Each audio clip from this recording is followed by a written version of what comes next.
helps them to become confident and generally to be a part of the solutions to the problems that we face. We have a lot of problems in our communities. At this point, I also want to, let me even use this opportunity to commend and celebrate the role that volunteers are playing around the issues of insecurity in Nigeria. We know it's very sad where we find ourselves as a nation, but if you follow the news, there are instances, there are times that volunteers have stood up to contribute to the issue of insecurity. When you talk of organizations like Civilian GTF, you talk of the vigilante groups of Nigeria and so on and so forth. These are all volunteer groups that have given their skills, their time to trying to solve the problems that are faced in communities. That is when we are talking about especially insecurity. But when you look at other issues that we face as a people, when you look at education, when you look at healthcare, when you look at the environment, there are volunteers that are actively working, that are actively contributing to solving these problems. And so that is why we feel that it is important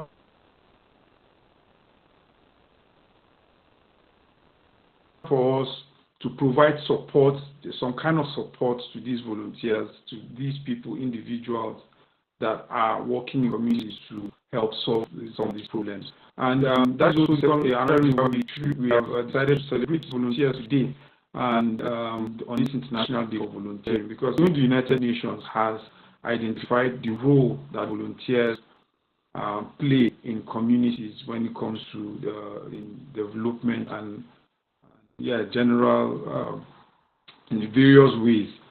So that's what we do at the School of Volunteering and Social Impact. We'll be sending a link to our website. We have a few courses available for you if you're a volunteer, if you're new to volunteering, you've never volunteered before, you're welcome to make use of our resources. And as time goes forward, we'll hope to be doing more programs around volunteering, because volunteering is also changing. Volunteering is changing. The technology is bringing a new aspect to volunteering. There's something that's called digital volunteering. There's micro volunteering. There are other opportunities. You know, I talked about international volunteering earlier. Young people are taking advantage of volunteering to also explore the world. Personally, I'm also one of the people that has benefited from the opportunities of international volunteering. There are, even in countries where there are, should I say, tight regulations to entry, volunteers are given a little preference. If you are able to communicate your values, if you're able to design your CVs properly and put in the right application, people have gotten opportunities to go out of the country to experience volunteering in an international perspective. So these are some of the things that we'll be helping people with, at least just provide some information. And for us, it's not even really about what you gain, but we want to empower people to make them see that with volunteering, you can become a leader. I mean, you can become a leader in your community. That's one of the easiest ways to show yourself as a leader in your community. So at School of Volunteering and Social Impact, we want to empower young Africans with some of this knowledge, some of the things that we've learned along the way, to help them make the best out of volunteering and to also impact their communities. Thank you very much for joining us for this special celebration of International Volunteers Day. If you've not introduced yourself, if you're just coming, you can just drop a chat you can just drop your name and where you're joining from in the chat box, and we would acknowledge your presence. Thank you. So at this point, I would like to call on our first speaker.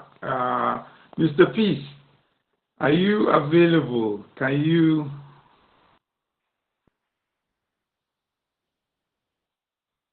Hello, Mr. Peace. Hello, good morning, sir. Hello, good morning. Yeah, good morning, Mr. Peace. Are you ready to engage us? Okay, so let me just get set. All right, so while you're getting set, let me just a brief introduction. Mr. Peace is the coordinator of the Young African Leaders Initiative in Nasarawa State, Nigeria. Mr. Peace is, I'm sure he'll tell us more about what he does in terms of volunteering and community action. In case you do not know, the Young African Leaders Initiative is a signature program of the U.S. Department of State to empower the next generation of African leaders. And one of their programs is it's called the Mandela Washington Fellowship, where young Africans are given opportunity to study in U.S. institutions and just to empower them with leadership skills that they would require in engaging their communities and providing the kind of leadership that communities require in Africa. So thank you very much, Mr. Peace, for joining us, and he will be speaking shortly about his, I think he's trying to share his screen.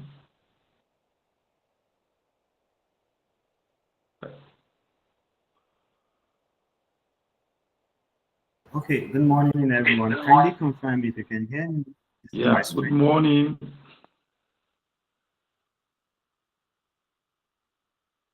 So kindly confirm if you can see my screen, please. Good morning, everyone. Kindly confirm if you can hear me. Thank you. Screen. Kindly confirm if you can see my screen, please. Yes. Okay, so thank you for that introduction, Mr. Ferdinand. My name is Baba Peace Danson. Okay, so originally from Nasarawa State, and I still stay in Nasarawa State. And I'll be sharing a little about my experience and the journey to far young African leaders initiative, and also in my initiative that I started up just recently.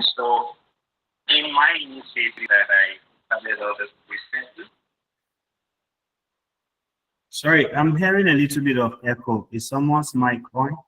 Sorry, I'm hearing a little bit of echo. Is someone's mic on? Let me check. I think so. We have a smooth flow.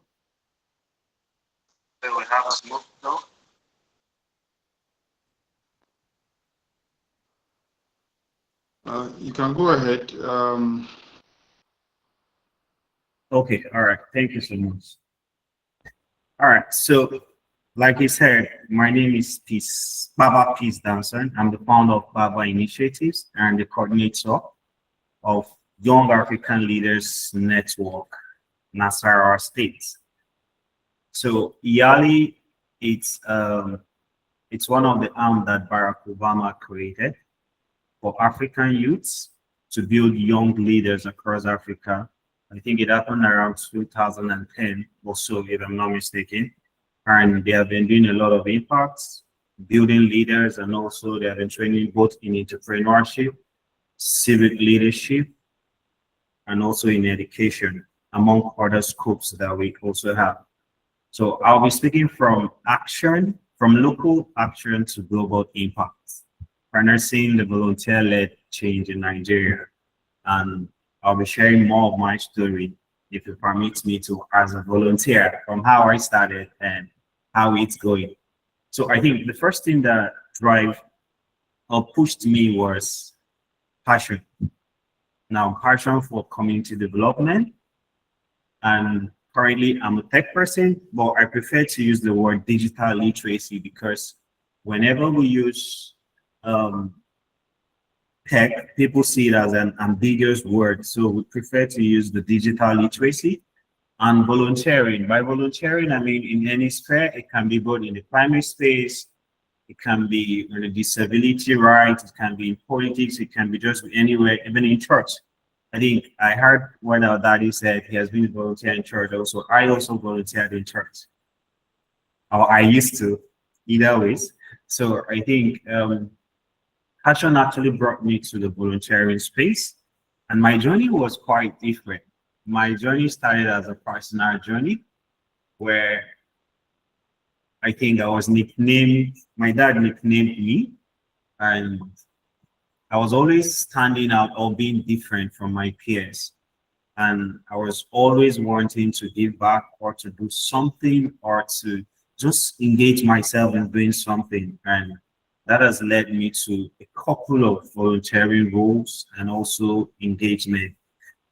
So moving on. So basically, we have so far understand that volunteering has to do with you committing yourself to a drive or committing yourself to a focus-led initiative. And that's you doing like giving back to community or you assisting, mostly we focus on giving back to community. You can volunteer to assist also in something. So they call it the act of kind volunteering, which happens mostly. And one of the basic things I used to tell people is volunteering doesn't start with you going to this international organizations or you engaging basically in an organization to volunteer. No, it first starts with addressing the local needs effectively. Just like when our daddy, Mr. Mighty, said he has been volunteering in the church. Some of us started off in the church. Some of us started off in our community. What did we do differently that led to us engaging actively until date? Now, driving innovation and civic participation. So I think for me, my journey started from addressing the local needs. I think effectively, if you know Akanga so well in Nasarawa State, it all started from there where I could remember I was in primary school, but I was still gathering like few of the primary one, nursery three, primary 3, 2, and other people.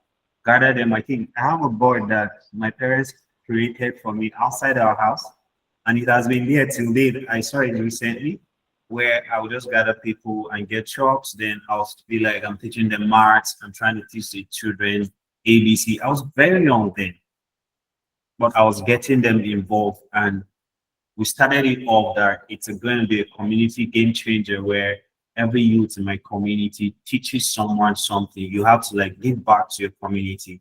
So we gather at the period, probably after school's hour or during holidays, we gather the children in our area to do a give back initiative. I think that was how mine started, and it has been effective. And till date, I think I find myself doing it, even though differently. So what makes it differently? It was the drive for the civic engagement and the drive for innovation. I was like, what will I do differently? Or what can I do differently? I think I fell in love with tech. I studied computer science actually, but I still fell in love with tech. And then fast forward to when I went to serve, I think we had this tease with my brother. He wanted me to be in the NGO space. I think my service was even worked out all through, but I told him, bro, I need to learn this tech. And I could remember all kudos to NHOP Nigeria that's located in Jos Plateau State. And I remember going there. I remember first, let me tell you how funny my experience has been. So first, I had this thing for admiring fine girls. Then I saw fine girls coding, pressing computer, and they were willing to also teach other people. I was like, wow, me that study computer, as a Nigerian person will be like, oh, mommy, they study computer science. I don't even get sense like this. See girl, that aspect that men are always leading, and you can't see a woman they lead. I was like, oh, I want to learn this. I could remember the all-night rounds I've been doing in the hub with some of my colleagues just to learn this tech, and because we wanted to push this initiative further. And I remember to fast forward again to when I became the first brand ambassador of NHOP Foundation. It was newly created. I think I learned a lot about volunteering there. And JOS is an inspiration, actually. Let me just make it in the whole. JOS is a training ground, and if you're looking for help for volunteers, I think we have a lot of it in JOS, and that inspired me. I saw how they were doing things differently. I saw the innovation in them. I saw the charisma. I saw how they approach things, and I was like, wow, this is awesome and cool. And I was like, I need to take this back home. Remember, after finishing service, I was given a job offer there, but I told them, man, my home needs me. I think Nasarawa State. So one thing I did was I told myself, okay, I'm coming down to Nasarawa State for 2 years. Then hence I'll move to another state, probably Abuja. I know the Abuja thing and the Lagos thing. And I could remember when I came back in 2019, the first thing I did was clean up Akwanga for Christmas. Yeah, I could remember that was one of the major projects where I took it like a play, but we had over 50 youths coming out to volunteer, and some in my DM saying, bro, why didn't you invite us? We're angry. And I was like, wow, so this thing could be like this. It just takes a person, it just takes one person to take the lead, and that's all. And I can remember we went to a primary school in my area, Panga North Primary School, which I think we just went and saw how dilapidated that school was. We did a goal for SDGs stuff there. And I think we donated trucks, we donated books and other things with my team.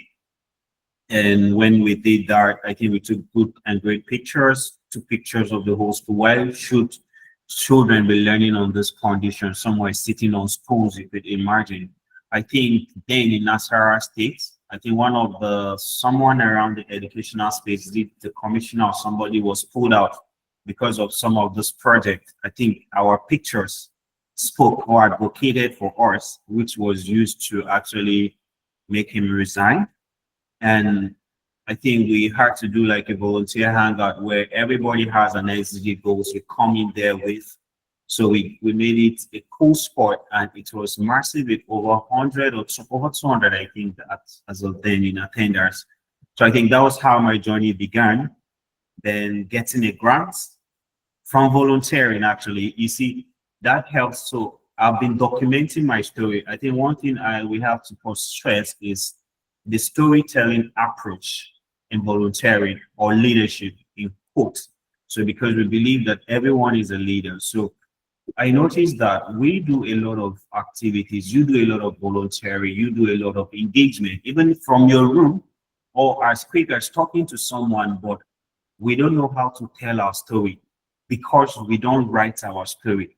So journaling is very important to you as a volunteer and as a leader, right? So just to fast forward it, I think I move on from there, getting the grant. I started an approach or an incubation method of fostering community ownership among youths. So how did I do that? So what I did was, when we started the hub, we tagged it as this is going to be a digital innovation hub where a lot of changes, a lot of mindset shift is going to happen. And I said I was going to lead that for just 2 years. And I could stand to tell you that so far in the journey, we have reached out to over 20,000 youths and teenagers, because our focus was more on the teenagers and the youths.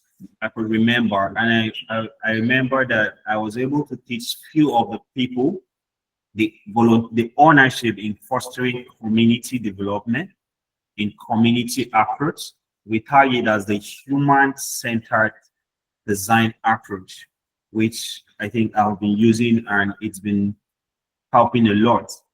And to fast forward, then in 2023, I joined, or 2022 rather, I joined Yali fully because I didn't know of much of this organizations, but then I joined because I was an independent volunteer.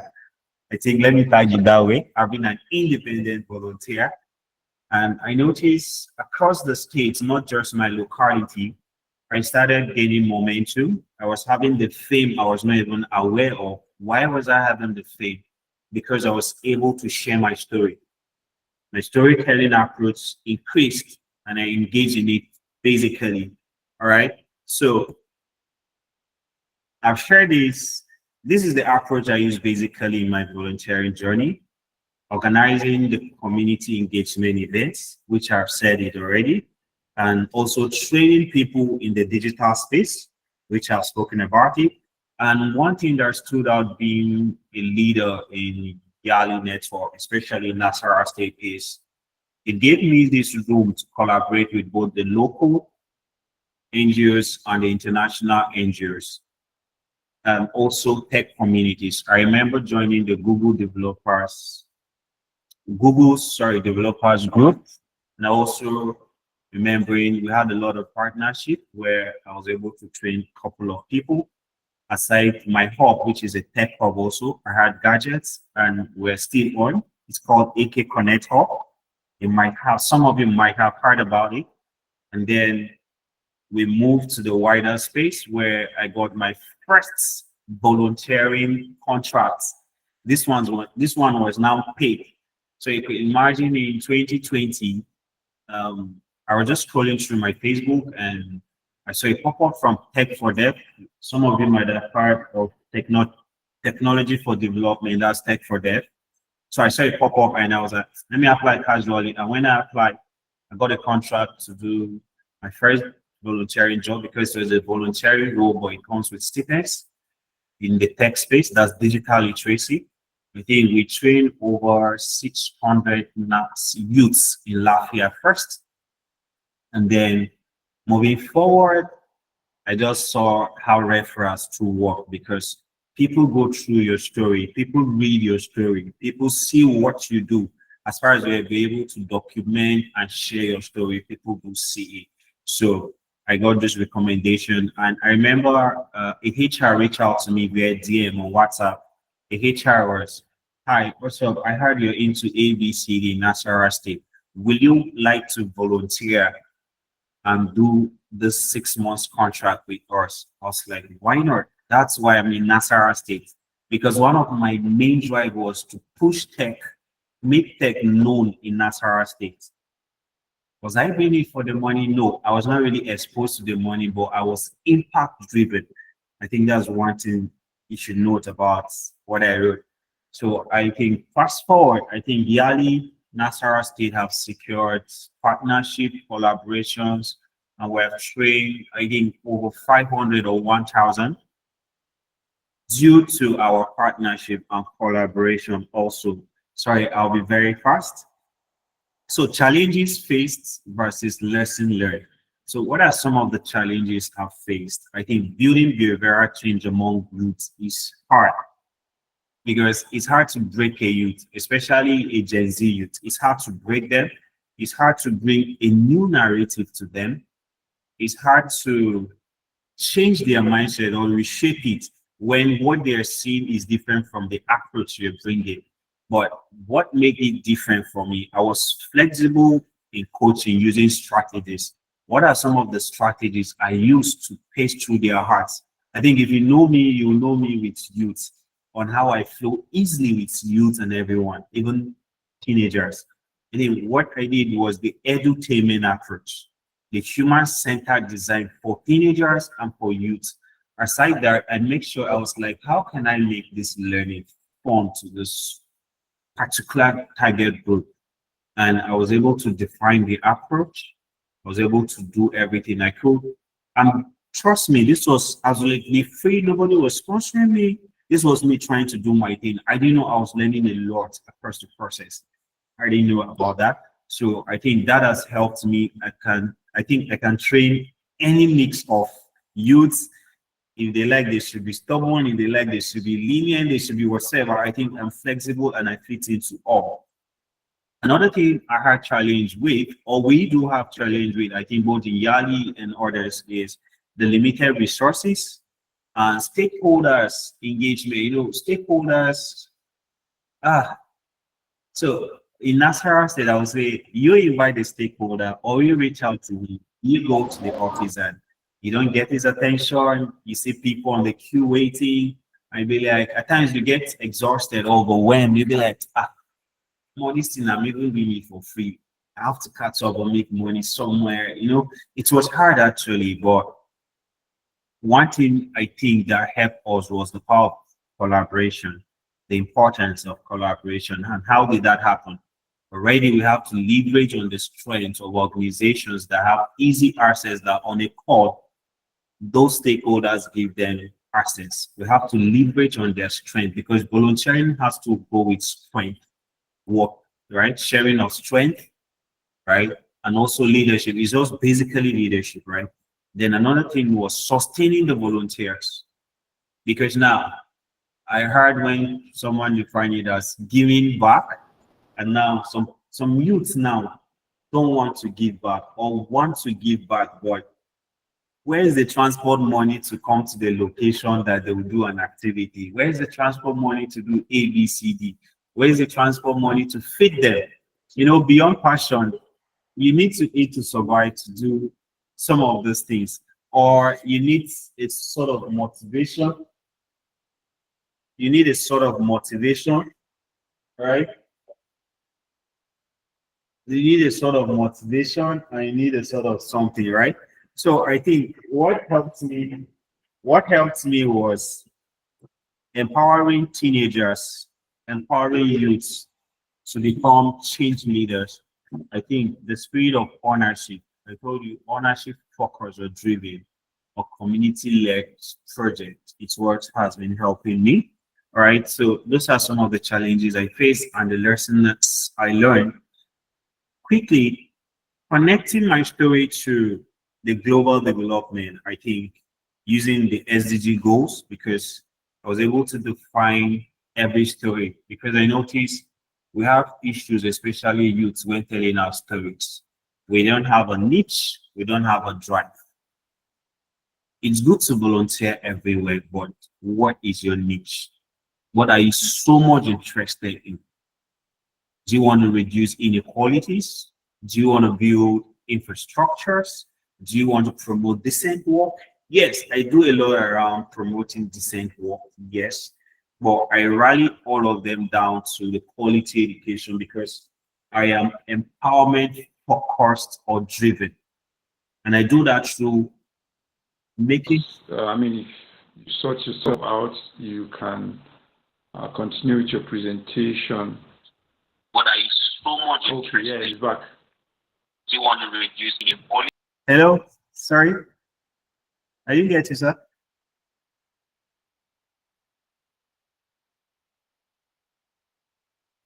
Sorry, can anyone hear me? I didn't really get you, sorry. Mr. Fred, you said something. Can I proceed, or actually, how many more minutes do I have? Okay. All right, so I think I'm wrapping up. So another impact stories and case study. I think I've shared this so far in my journey, both as the yearly coordinator and started off my organization that civic innovation driven leadership. I think we're able to reach out to over 30,000 youths in Nasarawa State and across, improving digital literacy and the tech access, especially rural communities. There's one thing I've been doing lately is the tech drive, mobile drive, where we can take gadgets to the community, put out like a mini tent where we just engage the teenagers and youths in the community. And one thing I did was helping these youth understand civic engagement and leadership, how they can advocate and do some of these things. So some strategies for volunteer-led scaling to the global space. And I also didn't tell you, okay, I'm actually one of the young action team member of UNICEF, right? And that's an international organization, a global development, and I've been doing quite amazingly well. Lately, I think I did a lot this year, which I don't want to share most of it for now. So I think one approach you could do is encouraging community ownership and leadership among volunteers. So aside them coming to just volunteer, how can you teach them this ownership when you're not there tomorrow? When when Yali is not there tomorrow, how can these people take ownership, right?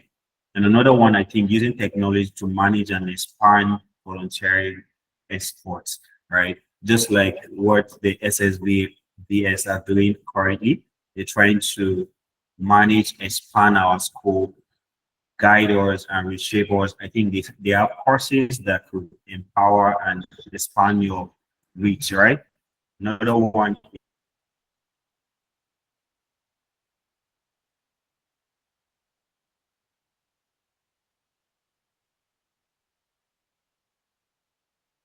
is sorry, let me just be really true. So lessons for volunteers and stakeholders. I think one of the basic things you should know is engage with humility and listen actively to community needs. Because I've been seeing a lot of youth saying they want to give back, they want to give back, they want to do this. Uh, they just wake up and be like, because I feel like I should. No, no, no, no, don't do that. I think I remember a story being given to us where they said an organization went to a community. When they went to that community, they didn't do like a needs assessment. So instead, what they did was what they did was they just went and dug borehole because they felt the organization, the community lacks borehole there, and that wasn't it. So when they now came back in the next few years, and then they noticed that these people are not even using this borehole.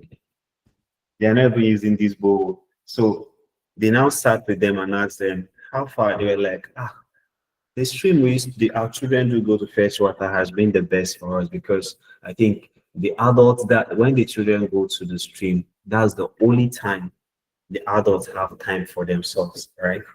You see, so you have to understand community needs first before you do or purchase anything, right? So another one is empower local volunteers to lead initiatives. I think I've stated that. Foster collaboration, and remember, small local actions cumulatively lead to big global change. I think that's been my story. Those little things you do matters a lot. Write them down, document them. It's your story, share them. You don't tell people, they won't know, right? So thank you so much. I think if there's any Q&A, I'm open to it. And also, you can follow me on my socials. Thank you so much for your time and for listening. You can follow me on the socials. I think I have a unique username across everything I do, even down to my email. This is just my username. I think it also matters, right? For authenticity and integrity check. So thank you so much for your time. If you permit me, I'll stop sharing my screen now. Thank you so much, Mr. Fed. And for anything, you can just reach out. Thank you.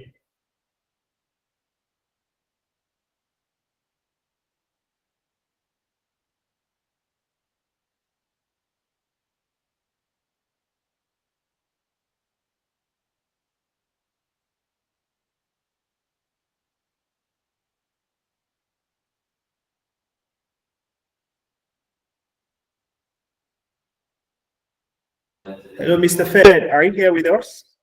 I think I'm done with my presentation. If you have questions, please, you can also, I don't know if it's time for questions. Mr. Fed, thank you.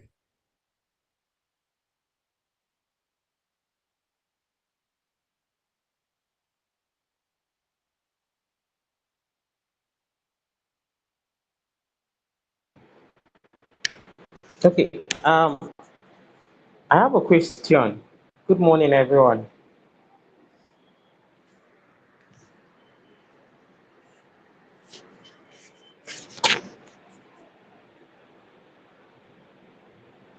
Hello. Please go on, Mr. Jesse. Yes. You did a great presentation. My question is, what does it take one to become a volunteer, please? Like I said, the first thing for me was my passion. I think from my slide, you saw community development, you saw digital literacy, and you saw volunteering.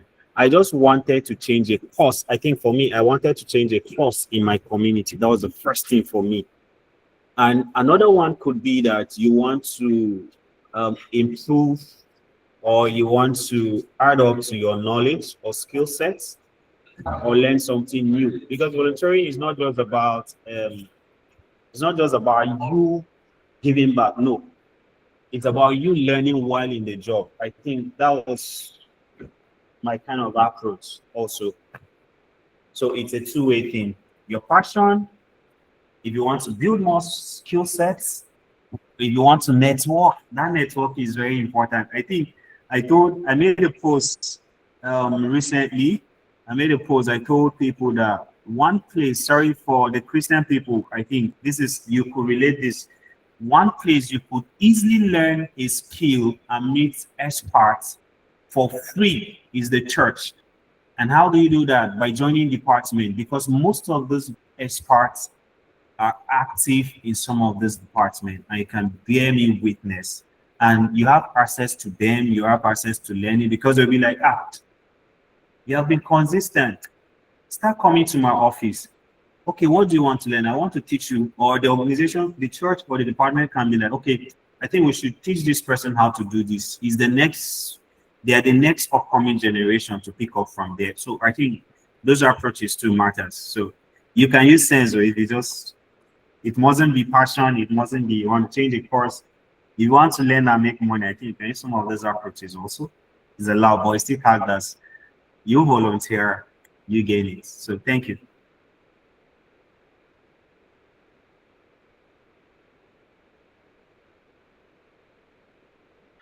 Thank you very much, Mr. Peace. Sorry, I'm using another device, and thank you for that presentation. At this point, I would like to call on Mr. Murphy. If you're there, if you're online, can you, you're ready, if you're ready for your presentation. But we really appreciate you, Peace, for that presentation and your story and how you've been able to engage and impact your community using volunteering. Thank you very much.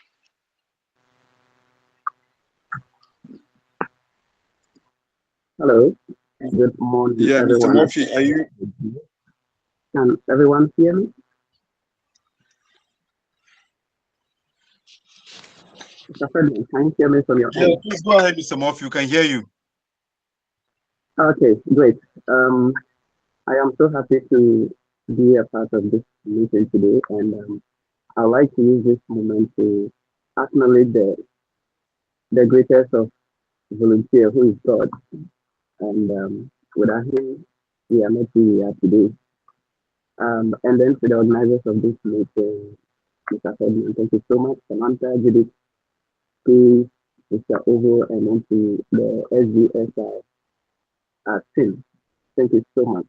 So I would also like to say thank you so much to Mr. Mackey. I heard your story. It means that it's a generational thing. Thank you so much, sir, for what you are doing, because what you are doing is inspiring some of us, and I think we are having the impact today. So, um, for those of you who were here earlier on, my name is Matthew, and I am an international volunteer. So my presence here today is to encourage you and to let you know that there is an impact in volunteering. And I actually left my video open so that you can actually engage with me. And actually, probably you might look somewhere else in the continent or any other place so that we can connect. Now, to start with, this year's theme has been centered on directing growth and opportunities through volunteering. And I'm sure by the time I will finish with my talk, you will know that the impact of volunteering cut across all these three thematic areas that the team has talked about. Now, me as an international volunteer, I think the first thing I was in Ghana. I was actually working. I'm actually a health information officer by profession, but 3 or 4 years back, I decided to give back to society. Now, most often, when we say we are giving back to society, a lot of people think that we are giving back money. But in real sense, it's not about money. It's about what you have that you can give, which is not in the form of money. So myself and three other people, let me use this opportunity to say hello to Mr. Budia Jumai. I believe you are listening to me. Mr. Maxwell Frimpong from Ghana. These are two important guys who have also been on the journey. So we set off and we started this journey in a small community. So the first thing is that the passion to be there to volunteer. And it is this passion which is built in the drive for you to locate whatever you want to do. So we have to locate a community because we saw that that was a need we could address. And that was how my story started way back in Ghana. So little did I know that what I started from a small community with just few people will give birth to a bigger thing and impacting my life.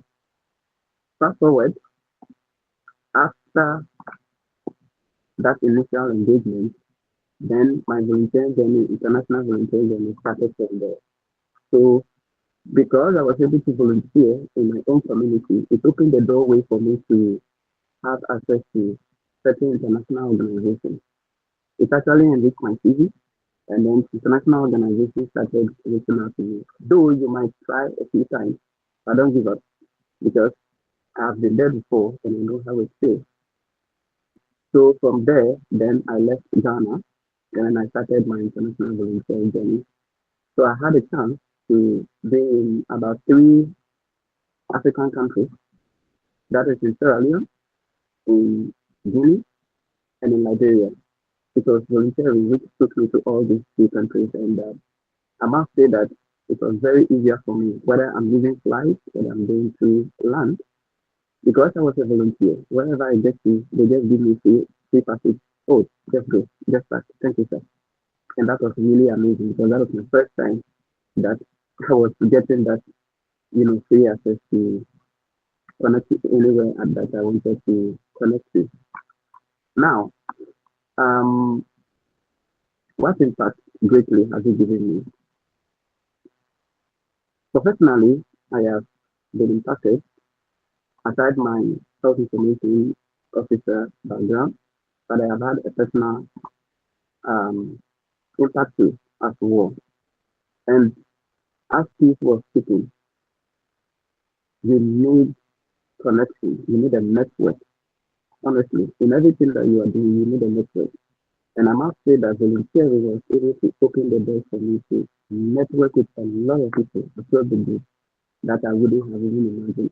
Because my first international volunteer, which led me to Freetown, Sierra Leone, was able to connect me to almost 50 people, sorry, 50 people from various countries. So that means 50 nationalities, which I don't think I would have been able to meet if I was, had not been volunteering. So right now, as I'm speaking with you, I have a network of people from Australia, UK, New Zealand, you name it. It's a lot because the first volunteering organization I joined is an international one, and I was able to meet all of these people. And another thing that I would say is that volunteering enriched my travel history a lot because I remember right from home, I started traveling, and within a space of 2 years, it really enriched my traveling history, and also it also opened doors of opportunities for me, which I never imagined that would come into the picture. So from Sierra Leone, Guinea, Liberia, then because of the experiences I have gathered, it opened another door for me to travel to the United Kingdom. Yes, and then to not to forget, it also opened another door for me to go to Spain in Europe before I was able to get another chance to the United Kingdom. Now, all of these things that I'm telling about, it's not about traveling, but it's about you having the impact to give back to society. And the small thing that you start to do, which you think that probably it's something that is nothing at all, it's something big. But you only begin to realize the impact when it comes back to you in whatever form it may be. In as much as you are doing this, don't forget that you are empowering yourself. And once you empower yourself, it tells you out. As people speaking, you may have the passion to do this thing, but then you also need to sustain yourself because the whole impact of volunteering is at the end of the day to make sure that you are also contributing to the sustainable development goals. But you may need to go out there to do one or two things. I think you might need a sort of financing or resources. But I tell you that from my own experience, I have never had any challenge at all because I was giving back to society. Because at every point in time, whatever you give back, there's some sort of, I may not call it a scam, but people give out to you, and also the organization you are serving also has some sort of pattern that they give to you, which you can use to sustain yourself. I may not be able to quantify it, but when it comes to the African perspective, probably someone might see it as a salary, but it is not about the money. But I want you to know that in as much as we are moving along, for the Christians on the platform, God is going to take you. We are not going to get like us anywhere at all in the course of the whole journey. So fast forward, at the end of the day, all of these things, what I learned was that first have the inner person to give out. And don't think about the rest. For the Christians on the page, just leave the rest to God. And have faith in yourself that what you started today is able to give you a greater impact tomorrow. And I believe that this journey that I have started will not end here because my end goal is that I would like to go back to my country. I have had a lot of experiences in the past 2 years, traveling across the globe and meeting different people. And I have a greater connectivity. I have a network. Because one thing I have realized, Mr. Ferdinand, is that if you would like to establish something or do something, honestly, you need connection. And it is this connection which makes it very easier for you to link up with people and to sustain yourself and make your project very, very viable. And that was one thing I was looking after to have. And as I'm speaking to you now, I may not have explored all, but I think that it is different from when I started back at home. So if you're on this platform, someone has volunteered for the past 17 years. I don't know if it is great. Someone on the platform, thank you so much for what you are doing. God really bless you. This gives us encouragement for the younger ones who are coming that, you know what, do not rest on your own. Whatever you think you can find to do around your surroundings, first let it start with your community. Give out and give out your heart, give out your best to do it. As you are doing it, you are trying yourself. And that passion will lead you across borders. It is really going to bless you beyond your imagination. So I'm here as a living testimony to encourage all of you out there that whatever you want to do or whatever you are thinking of doing, if you are at the stage of contemplating, do not let go. You may have the challenges, yet you need to rise above them. Keep on with the life that you have. Give to society in the form of volunteering. Find anything at all within your immediate surroundings and then begin to volunteer. And I tell you what, a year by now, for the young, we come back when we are having another summit again to come and give your testimony, to come and tell people what volunteering has actually done for you. I would like to ask all of us on this platform, let us all come together. As people say, it is really difficult to break through the youth, to tell them we are volunteering. But for those of us who have this passion, let us move forward. Let us come together. And let us preach this news to our brothers and sisters to let them know that the best way you can do is through volunteering. And in doing so, we are going to have a greater impact across a wider spectrum of people that we have been information about. So I will not take so much of your time because I believe there are other speakers on the platform. But before I end my speech, I would like you to take this one up and know that if you look up to others, those people that others have looked down upon, be the one to look up to them. Because at the end, we are not so different after all. We are all one. God bless you for giving your time to come to this platform and to take the decision that we also do something to help humanity. Together, we can. God bless you. Or if you have any question at all, personal question, whatever it is, feel free. Just ask. I am ready to answer you. Thank you. Thank you very much, Mr. Murphy. And can we give Mr. Murphy, go to the chat room, give Mr. Murphy a round of applause for the wonderful presentation. We really appreciate you for sharing your stories. For me, personally, I think what I've gotten, some keywords I've gotten from this presentation include the need for us as volunteers and people who are passionate about volunteering across Africa to come together, to create synergy, to create community, and so that we can get more people, get more young people infected with this virus of volunteering. Sorry for me using such, but basically, that is what I've gotten, that we need to really work. There's a lot of work to be done. You know, there is a lot of work to be done. A lot of young people do not know yet about this thing that we're talking about, and there's a need for this thing that we're talking about. Thank you very much, Mr. Murphy. I also picked up the phrase, the point about self-reliance, hard work, and faith. Because what we are doing is not easy. I mean, when you're volunteering, in Mr. Peace's presentation earlier, he said one of the barriers to volunteering for many people, they will tell you, I'll need transportation to go to that place. Some of us, we were trekking to, I don't know, Mr. Murphy, I used to trek back then. I wouldn't wait for transport. I would trek to and fro just to go and give. In fact, people will say, what's wrong with you? You trek, you go and work hard, and you trek and come back. But I've seen the benefits now. I've reaped the reward multiple fold, and I want to encourage you, if there's any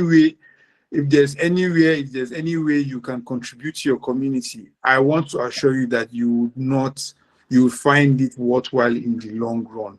Thank you very, very much, Mr. Murphy, for that presentation. While Mr. Murphy was doing his presentation, please, I don't want you to run yet. I think one of these days we'll call you specially. We'll call you specially because you did a very abridged presentation. I would hope that if you have time, you can do a more in-depth presentation to young people across Africa to inspire them to take this journey. So while Mr. Murphy was having it, please, is there any question? Do you have any question for Mr. Murphy? Or do you want him to come on another day? I would want Mr. Murphy to come back on some other day, on a special day, so that we'll just have just him and would not be rushing. Would have him talk more about his experiences. So while Mr. Murphy was having his presentation, the co-founder of SVSI joined us.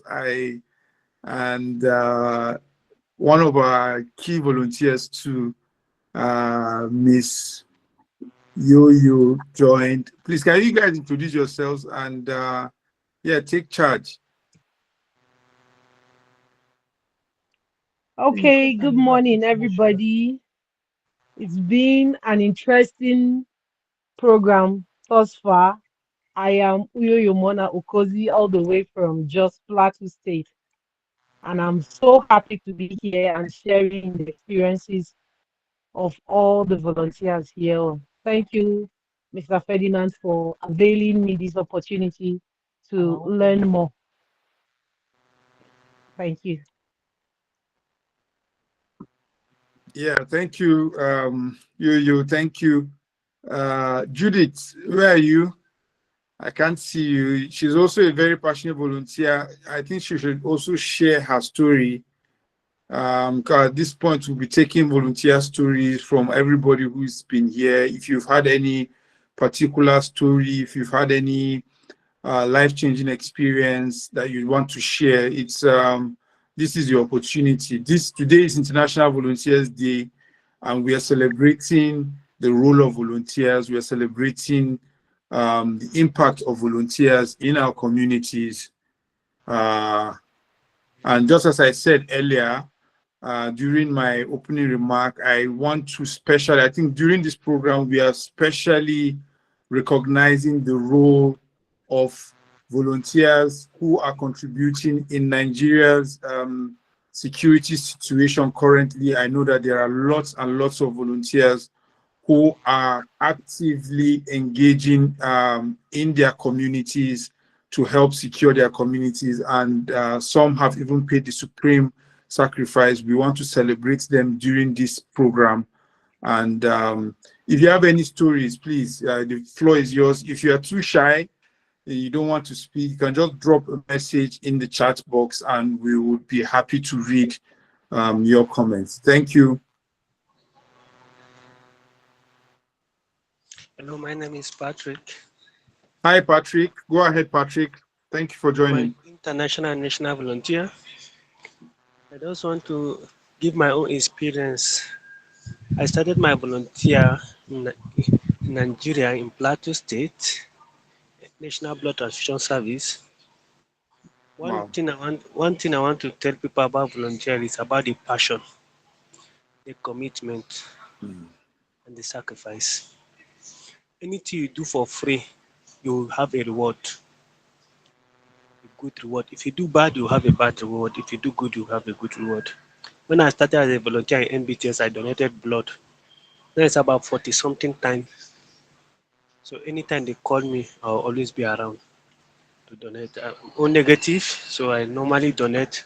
And even when I went to Adamawa State, after I went to Adamawa State, I established a detachment of Red Cross, and I still volunteer, and even meeting the hospital people to tell them that we can donate blood and still recruit people to donate blood freely. So if you do anything freely and happily without requesting money, even transportation money, even people will call me, Patrick, please can you come and donate blood? I'll tell them, say yes. Somebody once said in Jankwano, say, take money. And I say, my house is at Gadabio. How do you expect me to transport? I can trek. It's not the first time I'm donating. So volunteer is a good thing. And when you give out to the society, you are very happy. And I urge other people to do the same freely, happily, and there's a great reward. All those things you are doing, people are watching you. I know how I've been recommending to work internationally, which will present now in my international organization, which I don't want to disclose online. So when I see it, I say, let me join people. Thank you. Thank you very much, Mr. Patrick. Thank you very, very much. And yeah, I used to have been a consistent blood donor too. That's one way and for me, I don't think I wouldn't even call it volunteering. I wouldn't call it philanthropy. When you give your blood without expecting any financial reward, it's a very, very noble thing. You're helping to save lives. And there's also a benefit for you health-wise. When you give blood, your body regenerates. So thank you very much, Patrick. We're very, very lucky to have you on this platform, and wish you all the best in all you do. Any other stories? Any other comments? Any other? We're supposed to have a final speaker because the other speaker had sent a message this morning that she's unable to attend. Okay, someone just dropped a message. Let me see if I can read it here.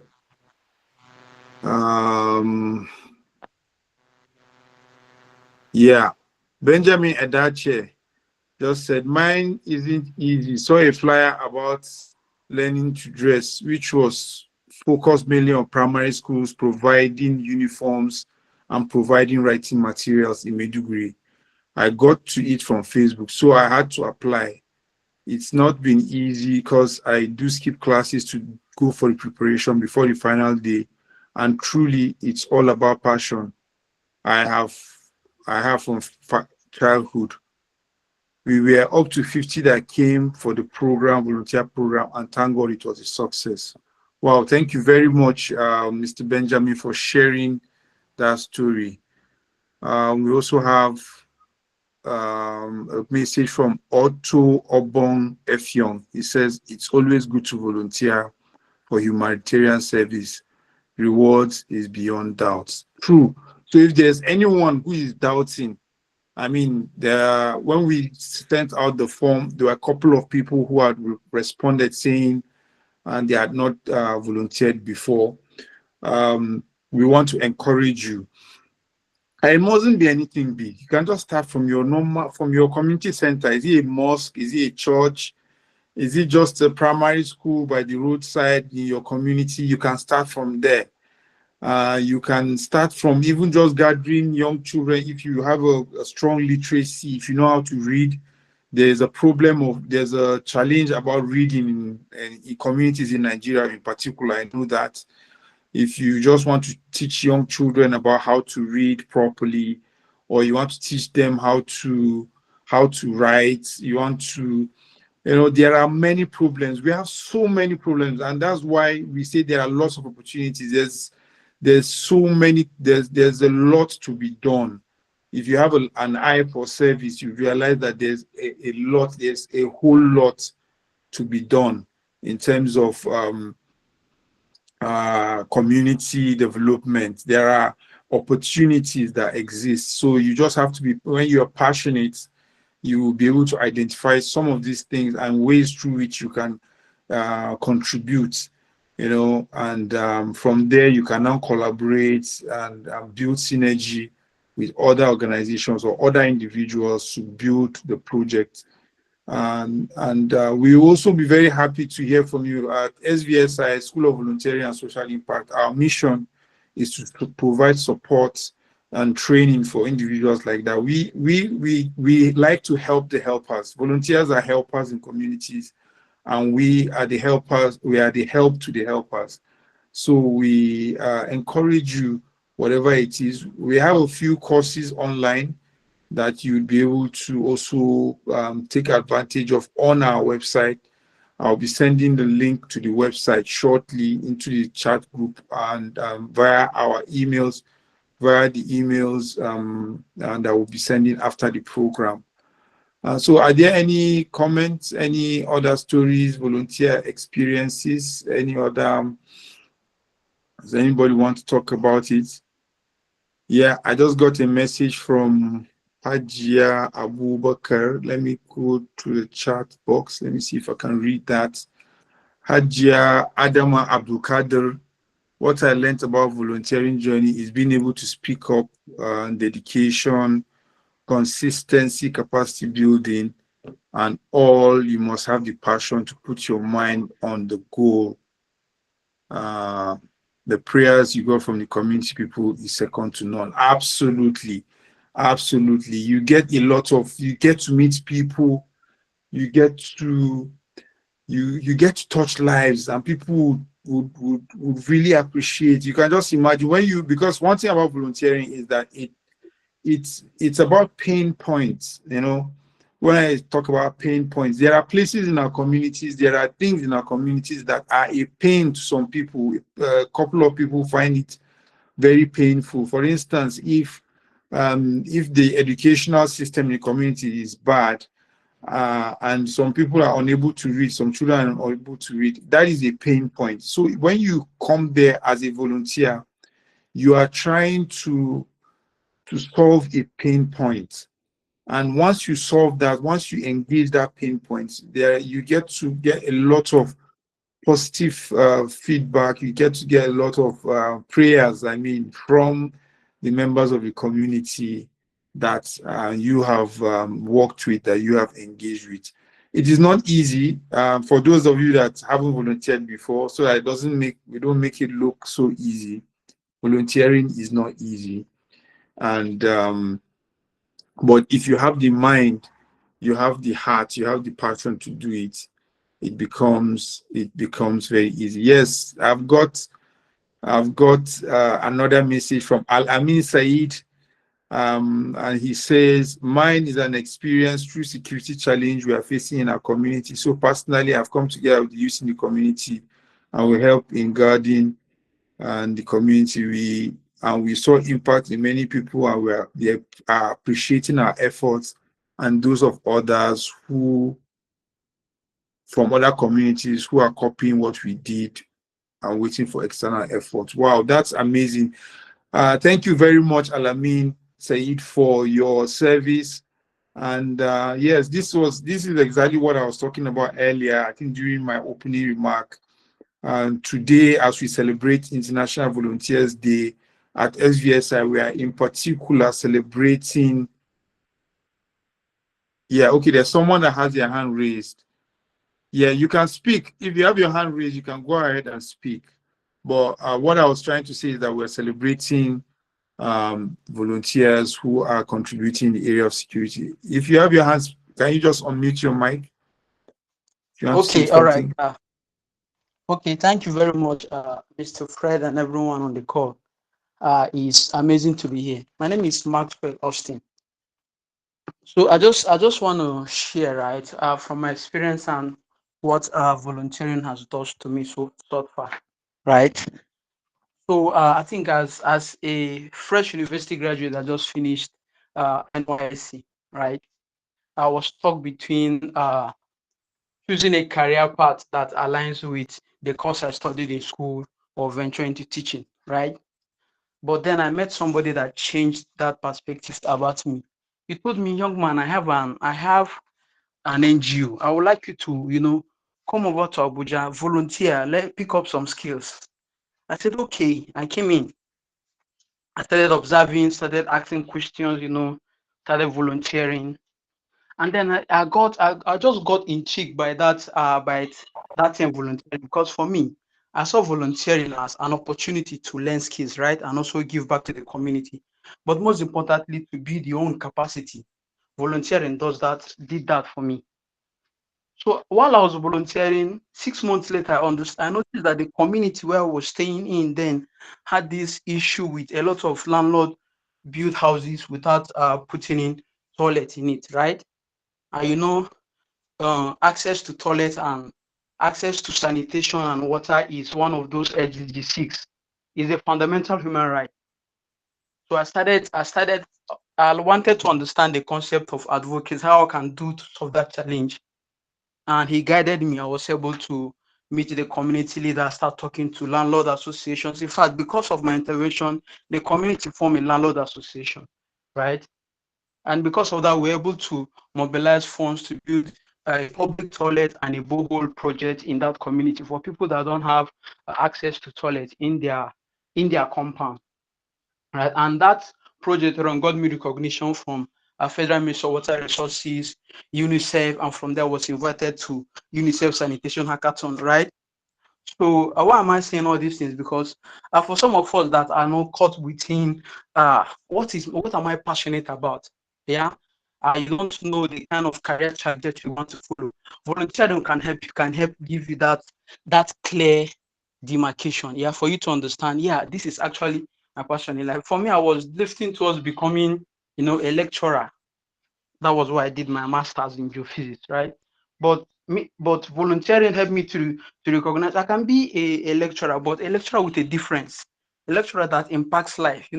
I can do things and not consider myself alone, but consider other people's welfare and well-being. So volunteering has helped me get a lot of skills.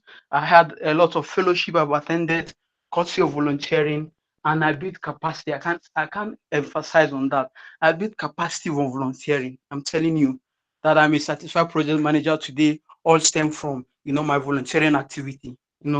That I have done a lot of UN projects, a lot of projects in Abuja, outside Abuja, regarding wash, sanitation, and hygiene. It's all because of volunteering.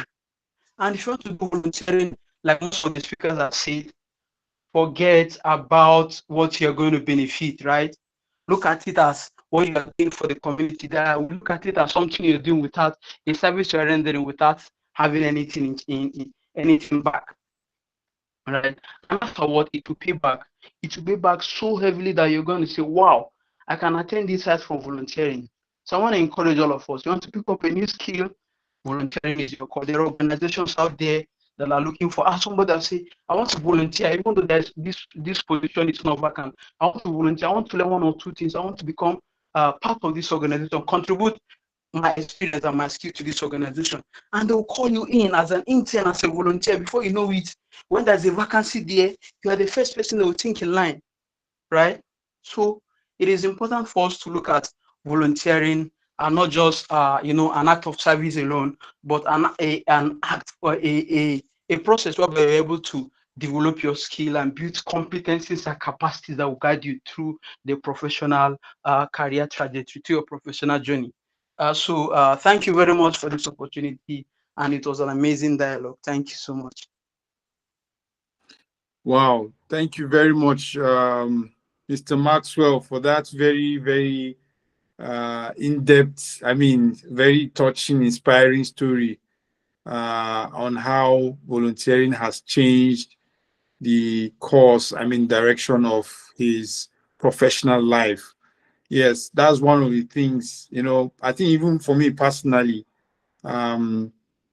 I've really gained the trajectory that my life has taken wouldn't have gone this way, professionally, if not for volunteering. So this is an opportunity for young people to talk about, to gain the experience that they need to actually do what they want to be done. What they want to do professionally. Yes, Mr. Maxwell, thanks for the presentation. Oh, there are two Maxwells on this call. There's Mr. Maxwell Frimpong and Mr. Maxwell. Thank you very, very much. All right, any other comments? We are open. We are open to hear from you. We want to hear from you. This is a gathering of volunteers, of impact makers. We want to hear your stories from your communities. We want to hear what you've done, how volunteering has impacted you. Yes, Blessing Ainda has her hand raised. Okay. So we have let me read this one. Blessing, can you get ready to speak? But let me read. There's a chat by Bulus Barrow in the chat box. He said, I appreciate everyone involved in organizing this program, and I have always been rejuvenated by this. And I love volunteering. I remember how I volunteered to renovate and build some public community structures back in NYSC. I was the only core member in my set to take it upon myself to run the project as an individual. I established the FRSC club back in school, in the school that I served, painted several zebra cross lines.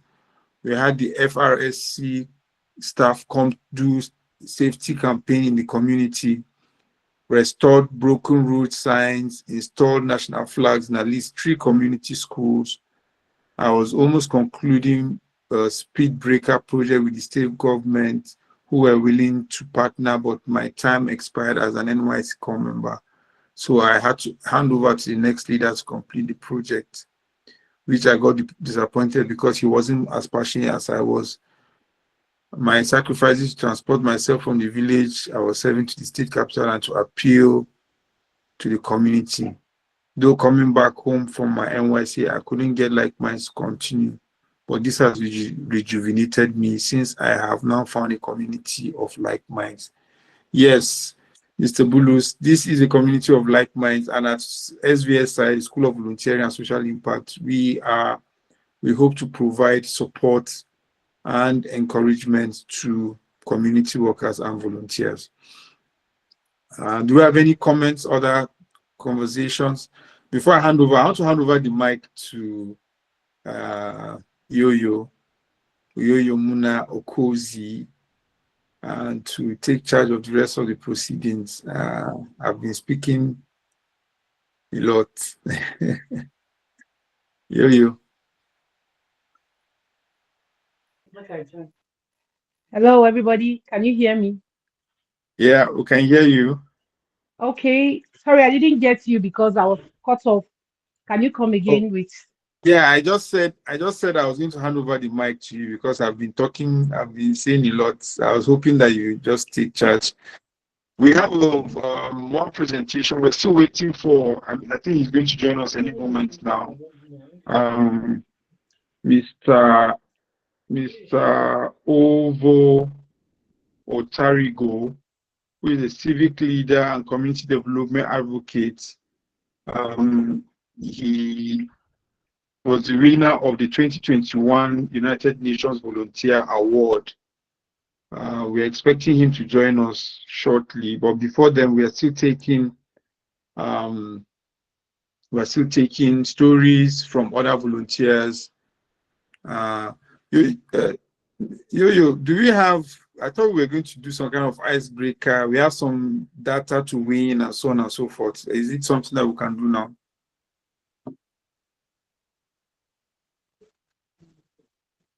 Very soon, by the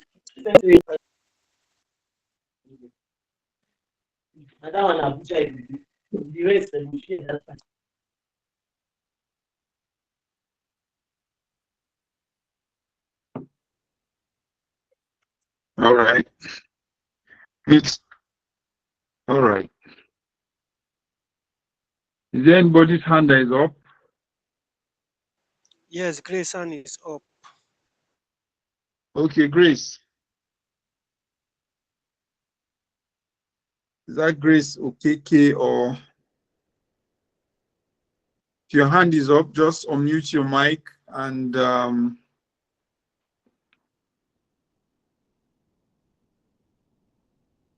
start the conversation.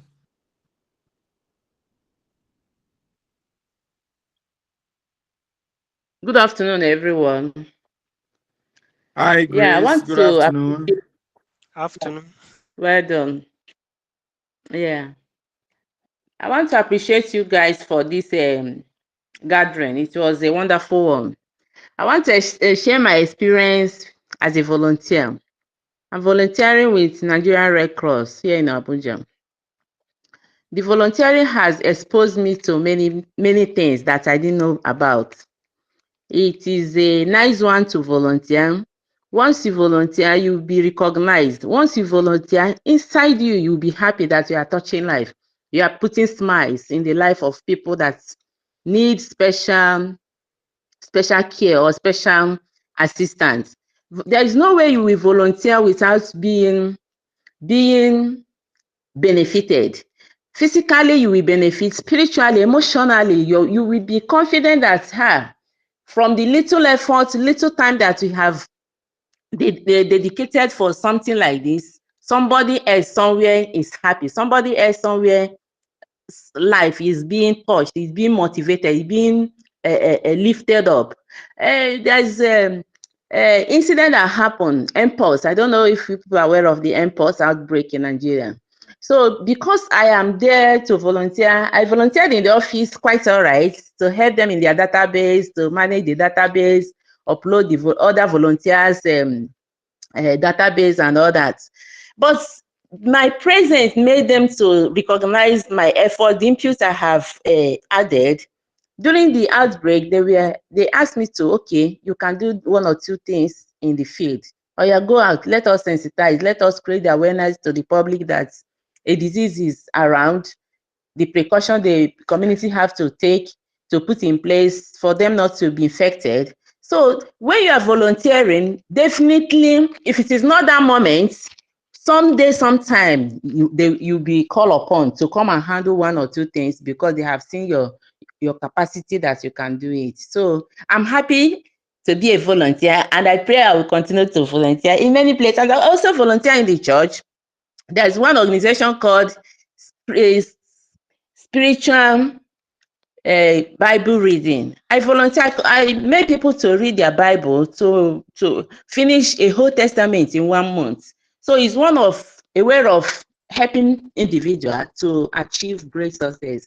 So I'm happy, and I want to appreciate you all. Thank you very much. Thank you very much, Madam Grace, for that very, very inspiring comments. We really are inspired by what you. We are very happy that you have. Yes, volunteering is very. In fact, I have a very, should I call it? I have a very interesting perspective about volunteering. And those of us who are on this call are Nigerians, or not just Nigerians, they're Africans. Do we know, I don't know, based on my little study on volunteering, I found out that leadership, even political leadership, is supposed to be volunteering. And one of the reasons why we are getting it wrong is that the people who end up being our political leaders do not understand or do not have that mindset of volunteering. The political leaders in our countries, in our communities, are supposed to go to that office with a volunteering mindset. You are not supposed to become a governor or a senator because you want to go and make money. No, that shouldn't be the way. So part of the reason why we are getting it wrong is that a lot of people do not understand these things that we understand. Those of us who are volunteers here, who have engaged in volunteering. So that is why we say at the School of Volunteering that this gospel of volunteering needs to be taken to the nook and crannies of all our communities. People need to have this spirit of community work, community effort, doing things without expecting to be paid. Once you are able to do that, once everybody, just imagine that all our leaders across board are able to work without expecting that it's because you are governor, you get money. Just imagine where we would be as a nation.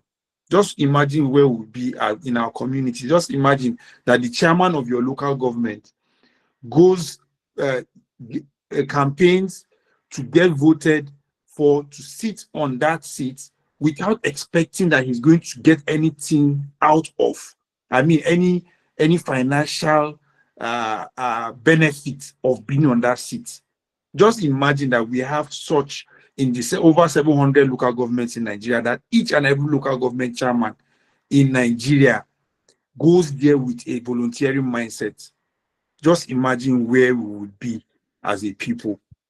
So that is why it is important. This thing that we're doing, it might look small, it might look it might look small, but if you look at it at the core, at the very core of it, it is the solution to most of the problems that we face as a people. Because most times people don't do things except they get something, and which is a very bad way. It's a very we are trivializing our spirit force. I know part of what I've also told people that care to listen is that work is a gift. The ability to be able to work, the ability to be able to impact on people is a gift. No, not everybody has the capacity to do that. So once we have this opportunity as individuals to volunteer, I think we should embrace it. We should be happy to do it, and we should do it passionately. Yeah, so there's a comment from Mr. Benjamin Edache. And let me just read it out. He says, when growing up, I had a passion to build a hospital for children for free because my childhood story is very touching. As the time goes by with the way Nigeria is growing, I have to rethink it because that project is kind of huge.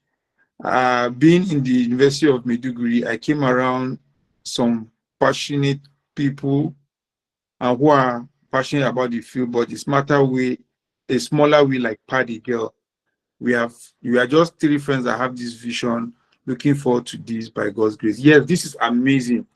Mr. Edache, so one of the things that volunteering would show you when you start it is that you just need to start from where you are. Just start from where you are, no matter how small it is. You see that your vision to provide medication for children, you do it, but you have to start from where you are with what you have, and you'll be surprised how that would grow into what you've always wanted to do. So keep the vision, keep the passion, continue to collaborate with other individuals. I want to assure you that there are many people who are waiting just for your passion. As a matter of fact, do you know that there are people who are just waiting because there are not many passionate people? There are very few people who are passionate about anything in life apart from money. Sorry to say, in this our generation, the most young people are only passionate about money. So imagine that you as an individual, you have been blessed to be passionate about something else apart from money. There are people who will be willing to support you, who will be willing to collaborate with you to make that your vision come true. Thank you very much for sharing, Mr. Edache. And just as I've said, we are waiting on our last speaker. He's supposed to join us any moment from now. And he is Mr. Ovo Otarigo, and he was the 2021 winner of the United Nations International Volunteers Award. I want him to come and talk to us more about the work that he has done that got him recognized by the United Nations in the area of volunteering. Miss Yoyo, we are supposed to have an icebreaker at this point. Can you please come and help us with that? The icebreaker.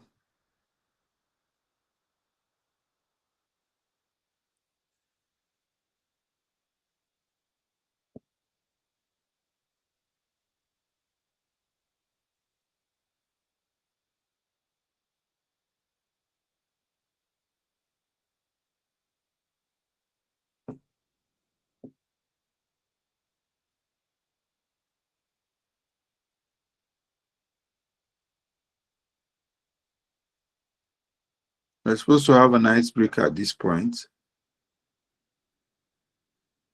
or a little game.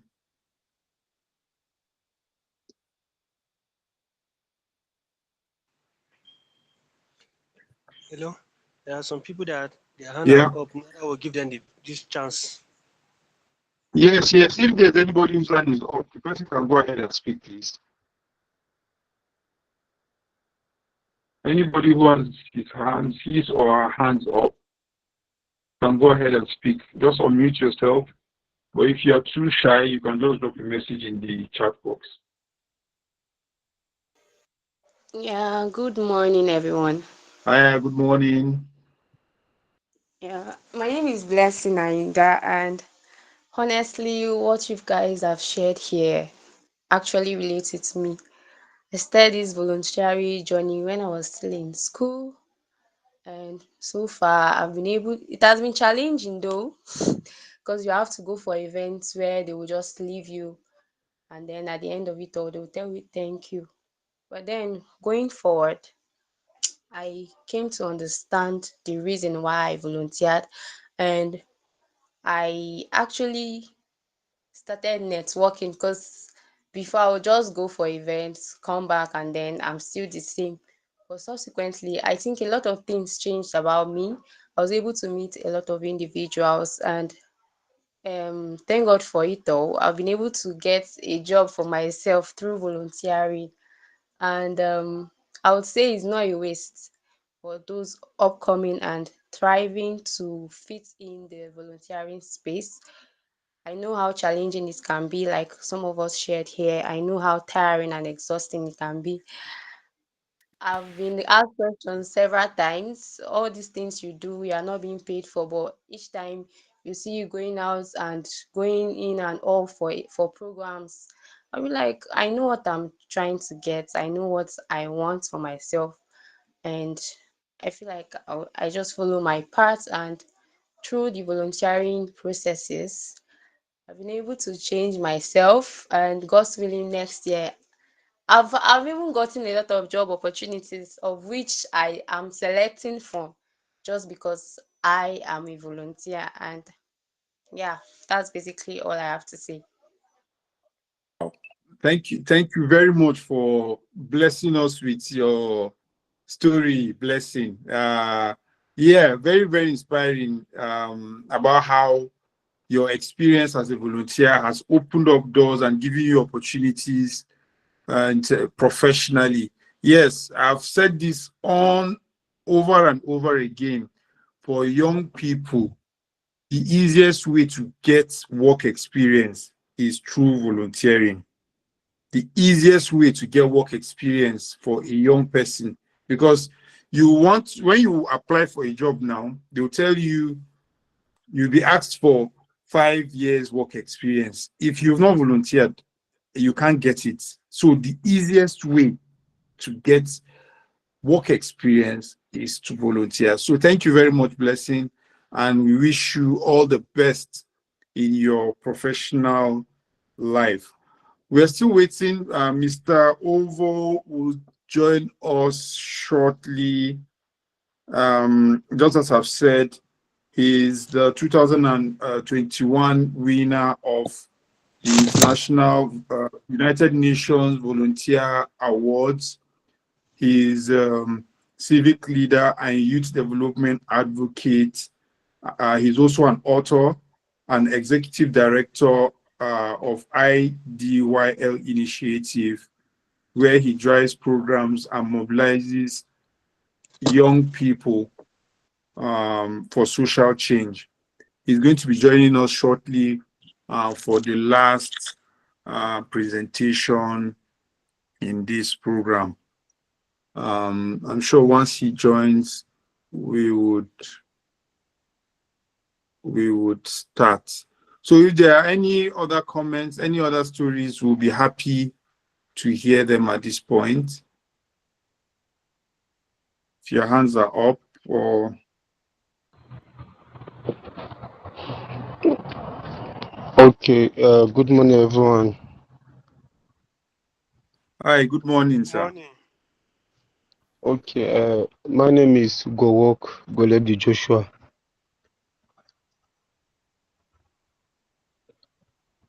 Hello, sir. Yes, I'm here. Please go ahead. We're listening. Okay, I want to say something about myself being a volunteer.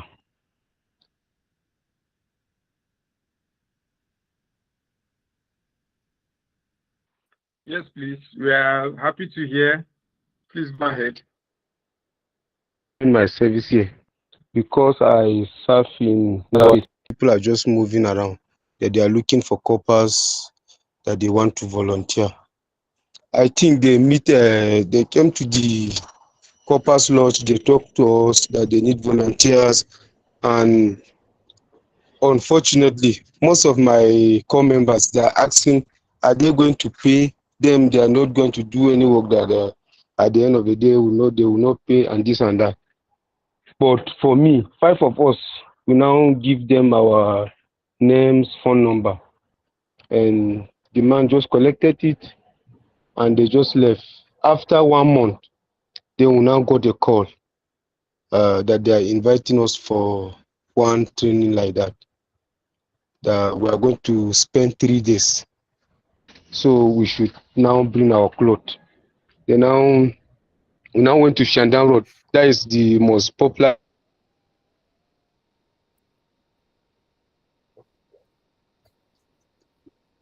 place. Shandan Road, 40 Ash Hotel. We went there.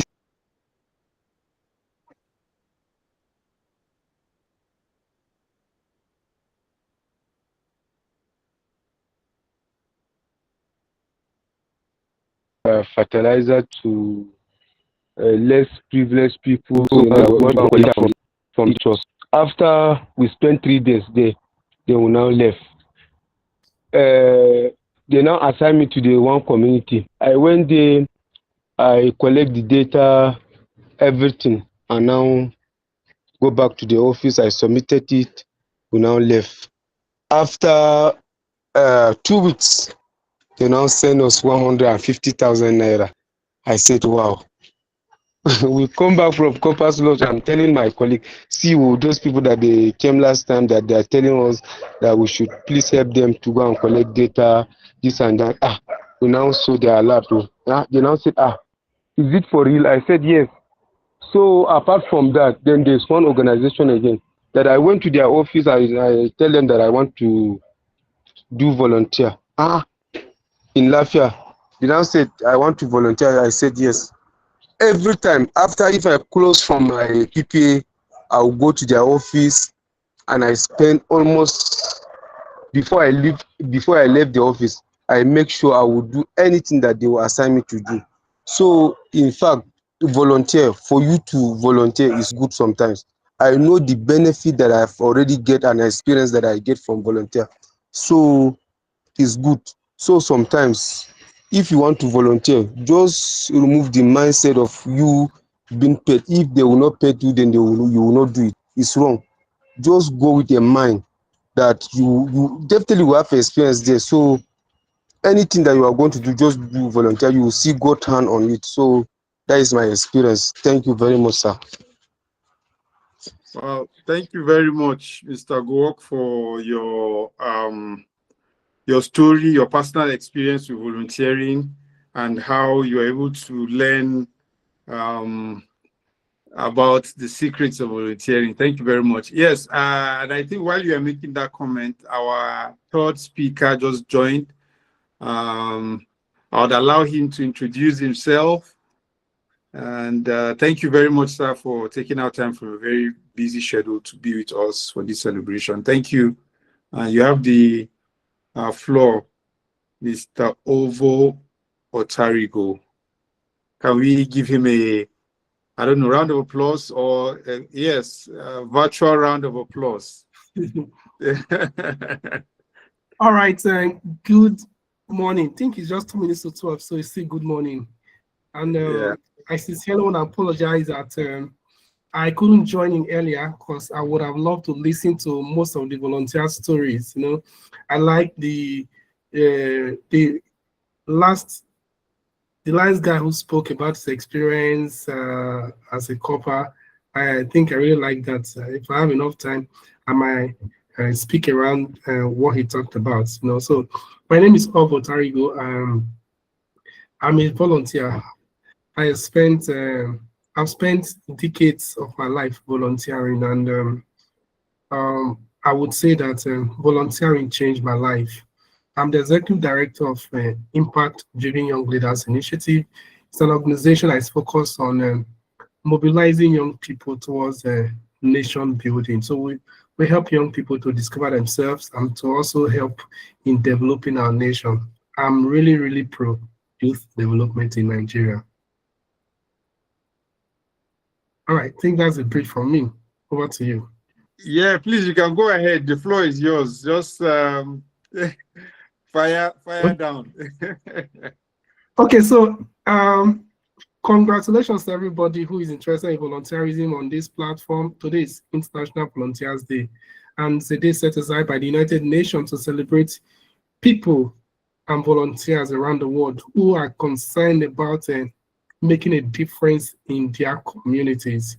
And something about volunteering is that is an action and or effort we put together towards supporting a cause or promoting something that's dear to us, or things we do to solve problems. In all these, we do them without anticipating a reward. You know? But the truth is this, does it mean that if you are a volunteer, reward doesn't come? It does come, yeah. I mean, some might be immediate, some may not be immediate. So, but for volunteers, when you work, when you do what you do not anticipate a reward. Just do what you need to do to solve the problem you want to solve. Or for those who volunteer to gather knowledge, just do what volunteer to gather as much knowledge or skill as possible to enhance your career. You know, there's so many reasons why people volunteer. So today, I'll be talking about how our volunteering experience can impact our communities, and how, and in the course of doing that, right? In the course of doing that, when you volunteer to help your community, I also want to, on this day that we celebrate volunteers, I also want to draw your attention to a little challenge that comes with volunteering. The challenges could be enormous, right? But if they are properly managed, you would be able to do better as a volunteer. Now, here's the thing. In 2022 or so, yeah, Nigeria, alongside with some other nations, Nigeria joined some other few nations that have a policy on volunteering. So Nigeria have a national volunteer policy, and the policy is aimed towards helping the nation galvanize a sustainable effort towards mobilizing citizens to volunteer. Now, in the course of that, in the course of writing that policy, President Buhari, in his forward to the policy, then because Buhari was in government, he acknowledged that volunteering in Nigeria has always been there. But the truth is, it got to a point we are now struggling to be relevant in volunteering due to so many reasons. So the effort of the government through the National Volunteers, NMVS, I can't get the full acronym anyway, but NMVS. Part of the reason why the government have to set up NMVS and come up with a national policy is to reawaken the culture of volunteerism in Nigeria. So in his forward to that policy, he made it very clear that it's an attempt to reawaken the culture of volunteerism in Nigeria. Now, here is what volunteerism does. Volunteerism helps the nation to solve problems faster than government intervention. So what that means is that there was a flood in Lekki, and the houses are devastated with all kinds of issues. Cars can't move around. Then a group of residents comes together and said, look, let's see what we can do to be sure that at least vehicles are able to move through. And they mobilize themselves, mobilize some youth, they dig gutters through, they channel water, and boom, everybody started moving again. That action is service, is volunteering. And they've been able to solve a problem faster than what government would have intervened. So this is a process of government intervention. If they want to solve that problem, they will need to get a contractor. And the law says that if you want to get a contractor, there will be a public tender, and they will review tender, award, the contract will be awarded to somebody, money will be paid to the person mobilized to site. You know, that process takes a long time. Not that government is deliberately slow, but it's a process. So, but when citizens come together to solve problems through volunteering, it's helped to mitigate those issues. And like citizens solve problems faster than government intervention. That's just the summary of what I'm trying to say. And that's the essence of the value volunteerism bring on board. And now, as young people, what can we do to create impact in our communities? I don't know, I wish I joined earlier for me to have an idea of the people who are on this stream at the moment, but I don't know what you do. But the truth is this, if you are a student, or you are a core member, or you just finished serving, right? It shows that you are among the category of Nigerians that are regarded as youth. That means you are a youth if you're in this category. And because you are a youth, you are so much disadvantaged. Is the truth. Let's not pretend. As if you fall into this category as a student, a core member, or a recent graduate, and you are below 30 years, you are so much disadvantaged in Nigeria. Not because God has made you disadvantaged, no, but because the system is weak, too weak to protect you. For example, at the age of 25 is the average years many people would finish university and go for NYC. Simply because after secondary school, a lot of people struggle to get admission and they waste 2-3 years, and before you know it, your life is already counting. Now, when you apply to the banks, right? If you want to get a job in the bank, they will tell you they need people who are between the ages of 23 to 29, sometimes 28. And you're already 25, 26 after NYC. And when you apply for these jobs, they will tell you that you require 5 years experience for you to, or 3 to 5 years experience to be able to get a job. The question is, where do you get the experience from? You just finished your university. So that shows that the youths are really disadvantaged. Now, but what can young people do? What can the youths do? You can leverage on volunteerism to make impact in society, and at the same time, to better your life. How can you do that? To make impact first is either for someone who has graduated, you've not gotten a job. The question is, what skill do you have? That skill that you have, you can bring it on board to start solving problem. I know of a student who just finished not student more, someone who just finished NYC. In the school she was posted to serve, she went back to the school after NYC and started teaching the kids for free. Here's the thing. The reason why she went back is not because she wants job actually in that school, but because at the time she was leaving, she saw that there is need for more teachers in that secondary school.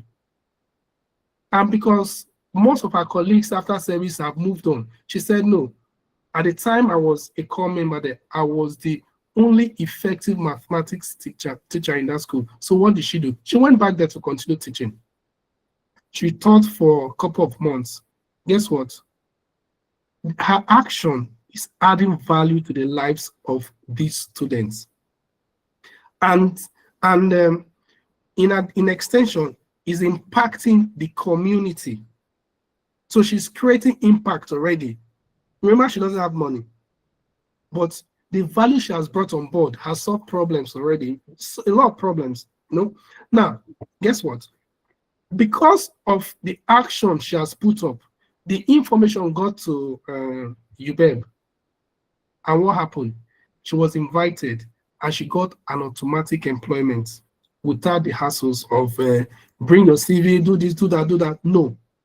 First of all, what you must understand is, if she had gone to apply to get a job, a federal government job, she would never get it because her father is not a minister, not a governor, and all those. But volunteering became a shortcut for her to get what people with influence will get.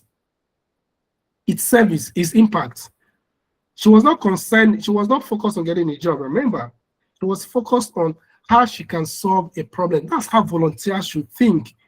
In your immediate community, there are huge refuse dump around in your community.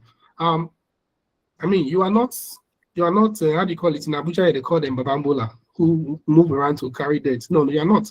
But it's a problem in your community. What can you do? You mobilize people and solve that problem one step at a time. The most important place for you to start volunteering is your immediate environment. Let your impact be felt in your environment. Don't wait to get to Abuja first. If you're in Ogbomoso, you are in Meduguri, you are in Warri, wherever you are, identify a challenge in your community and start making the move to solve it. That is the beginning of volunteerism. Now, let me tell you my story. Sometimes when we say all these things, right, it's like theoretical. People don't understand. So I'll share a story with you. In 2020, when the pandemic started, I we're all watching CNN and International News Network and see how US, UK, and the rest were on their knees. Like the pandemic has broken those advanced countries. People with advanced technologies, they were on their knees, like they are broken. So, and the because of a few cases that has been recorded in Nigeria, the news about lockdown was coming. Remember, US had gone into lockdown long before us. So the possible lockdown was coming. I was just thinking, if it happens that the pandemic hits us so bad in Nigeria, what can I do to help my country? So I sent a message to NCDC, Nigeria Center for Disease Control, that I would like to volunteer. For example, because then in the US, when cases are so bad, if there's lockdown and you will need people to help evacuate those who are, if there's a distress call, the hospital will mobilize to go and pick up those people from their houses. So they need more hands. So I reached out that I would want to volunteer for that because I'm a Red Cross volunteer. I have my knowledge of, I have life-saving skills which the country needs. So I offered to help, but they ignored me. I reached out to Ministry of Health, they ignored me, and the lockdown came. So I told myself, okay, so what can I do?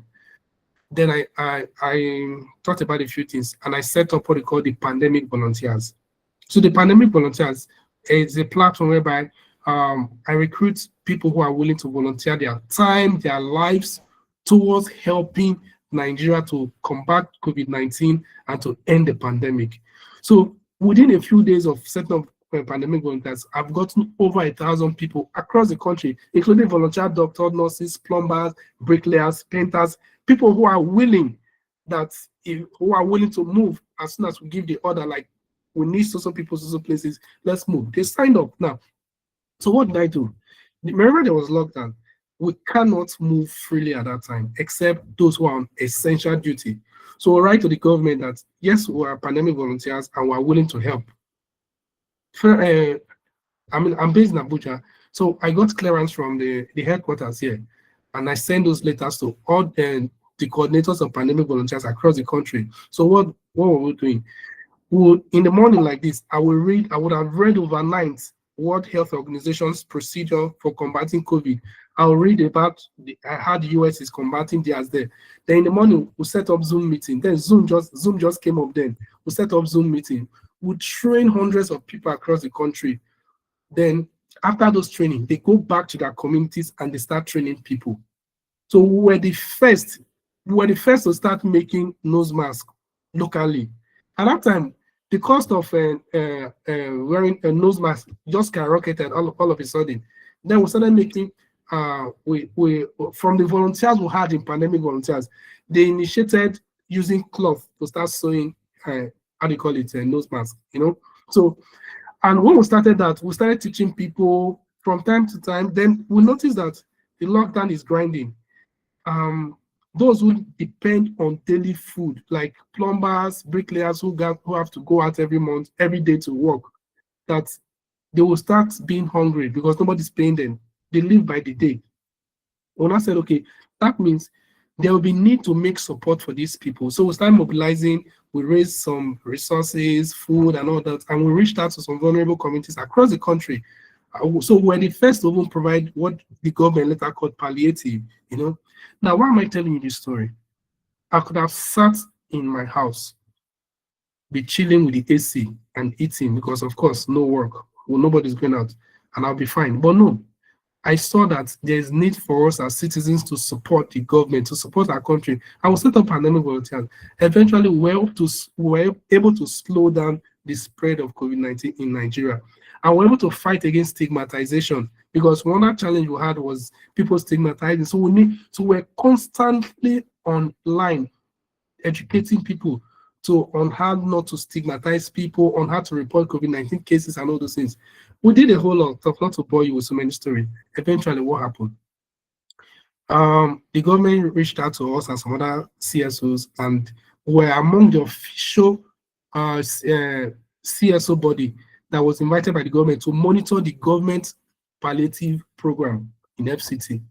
So we monitored all those palliative that the government brought forward to be shared to different local governments. We were among those who monitored what the government was doing because they saw because government saw that before they started doing it, we had started already. So we've become better professionals to help manage what the government was doing, you know. Then number two, because of what we did, the stories went wild from Nigeria to the US. We were on call with different international organizations to learn from us how we're able to set up pandemic volunteers. Now, look at this.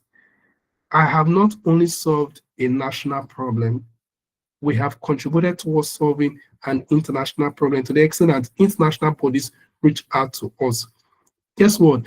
In December 2020, I'm from Delta State. The information moved around the country. The Delta State's Economic Development Forum, I can't remember how to call them anymore. You know, they heard about our story and were nominated for an award. In December 2020, I flew to Abuja and to Asaba, and we won the Delta State Unsung Heroes Award on account of that action we took. Now, in 2021, you see how positive news would fly. In 2021, we were nominated, and the United Nations got to hear about what we did. We were nominated for the United Nations Volunteers Award, and we won the United Nations Award on volunteering. Not just volunteering, on innovation. That our program was the most innovative program to combat COVID-19. Remember, before this recognition came, it started by an action of some few people, not me alone. I have young people who work with me, you know. The action was just to solve a problem. The problem is there's COVID. How can we solve it? Now, let's move forward. You see, when you prioritize impact over personal need as a volunteer, it will open ways for you in different ways, in manners you can't understand. I don't know how many minutes I'm supposed to speak, but if I have to, usually when I talk about volunteering like this, I prefer to share people's story to motivate people who are still on the path of volunteering. You know. Now, so I would like to know how many minutes more do I have more? You have 5 minutes, sir. But you can go ahead. Okay, please 1 second. Hello. Yes, I'm on a meeting right now. Can I call you back, or you could send me a message, please? Yes. So sorry, please. I want to speak about volunteers fatigue. The reason why I have to speak about this is to encourage you on this day of International Volunteers Day. When you begin your journey as a volunteer, like this story I told you about myself, it's just a summary of what we've done. It's not up to a summary, actually. There are so many pleasant stories around the benefit of volunteering, which some of us have experienced, and we've gotten all kinds of recognition. We've been to different countries on account of this thing. But let me tell you, it's not always rosy. So there's need for you to understand that volunteering comes with challenges. But just like the saying goes, quitters never win. Winners never quit. If you are a volunteer, be a volunteer. Don't quit. One issue we've come to define in volunteering from our experience is called volunteers fatigue. This volunteers fatigue usually happens when you have been through the process of serving as a volunteer, and somehow you've experienced you've had some discouraging experiences. Then immediately soon you start having what you call diminishing return. You will be less motivated to volunteer. When you encounter some of those challenges, it's not a moment for you to just quit. No.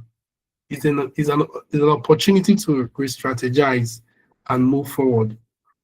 And volunteering, you know, it's in volunteering, it is a situation.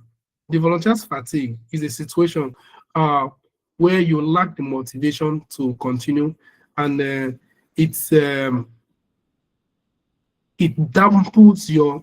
weakens your willingness to serve.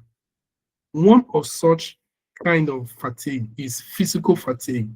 You know, you are tired of this consistent exertion of your energy. Like, for example, you are volunteering to, I gave an example of maybe there was flood somewhere and volunteers were brought forward to solve the problem.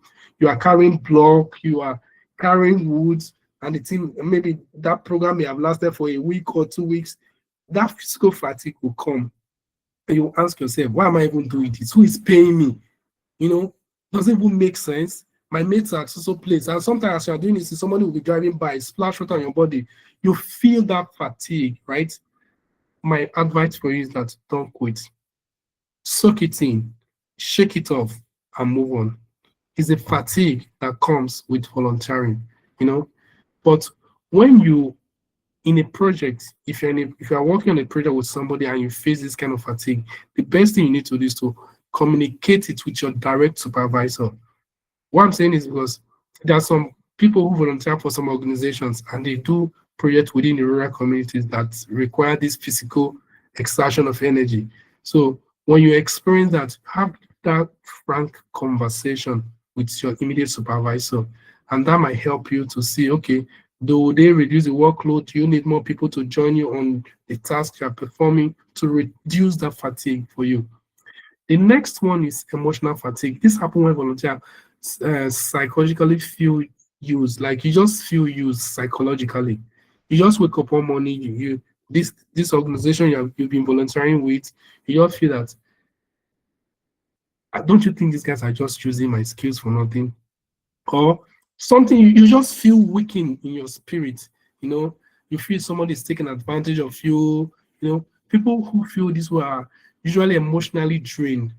And when you are emotionally drained, that's where fatigue comes in.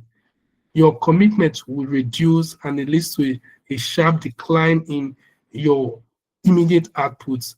You know, insult, abuses are some reasons why people go through this emotional fatigue. You are volunteering for somebody, and on top of that, people are saying all kinds of things about you. I mean, you go through that emotional drain, but do not quit. Do not quit. When you volunteer, and some people will tell you that, why volunteering? Sometimes as women or even young men, you see people who maybe they are more sexually interested in you, and you are someone who have come to serve, so you feel that kind of harassment, you know. All these things will drain you, but you don't quit. You look at the problem eyeball to eyeball and see how you can cut off some of those emotional problems. In the course of abuse, like sometimes when you are volunteering for somebody and maybe you made a mistake, you're like, how can you do that? Are you not sensible enough to know that you're supposed to do this, you know? And that word will just hit you. Look, somebody I'm helping, I'm not being paid, and they are talking to me in this pattern. Calm down. It helps to build your emotional intelligence, because tomorrow you become a minister. Tomorrow you become a senator. They will abuse you as well. The difference is that you are being paid. You are receiving jumbo pay as a minister or as a senator. But those who are able to build their emotional strength from all kinds of experiences in the past will not budge. You know, we had Abike Dabiri, who is in charge of diaspora. If one or two insults to her, you see she will just flare up. Those people, they haven't quite been able to manage their emotional strain over the years. That's why you see that things like that will flare them up. But for volunteers who have gone through this ladder, it helps you to build your emotional intelligence on how to manage people. Then another way of another form of volunteers fatigue is overboarding. This fatigue sets in when a particular group of people are constantly called upon to volunteer, even at the time that is least convenient to them. You know, when this happens, repeatedly, fatigue will set in naturally. You know, and it makes you disenchanted to serve. For example, maybe you are in a church, you are in the youth structure of your church, and any little thing, we need people who volunteer to clean the chairs. We need people who volunteer to set up canopies. We need people who volunteer to do this, do that. And each time they do that, they are looking at you. They're only looking at you. You know, you feel sometimes you just feel you have been overburdened with some of these things. Like can't even rest, you know. Such encounter will make you want to slow down or kill your zeal to serve, but don't quit. The worst thing, the best you can do is when you are called upon and you are not cut out to do that at that time, you can respectfully say that I would love to do it, but because of XYZ reasons, I won't be able to do that, you know. So don't, because you are constantly being overburdened with tasks, you will not make up your mind that there's no reason to serve, there's no reason to volunteer. No, this is just a summary of I mean, I always, each time I'm invited to speak or volunteer, I always say that most time I always want to know how much time I have, and if it's not a 1 hour discussion, you may not get so much, because volunteering is very, very deep. But I'm happy that how you guys came up with this program. There are a couple of other programs that I've attended this morning, and other ones are still pending for the rest of the day. But I'm happy to be with you all, and I would like to have a feedback from you. If there's any question, anything you want to say, I'll be available in a few minutes before I will run off. Over to you. Thank you very much for your presentation, for especially the last part. I really think that it's very important for us to talk about volunteer fatigue. Thank you very much, Mr. Ovo, for your time and sharing your experiences. Please, if you have any questions, can you just put them in the chat box, or if you are confident, you can put on your mic.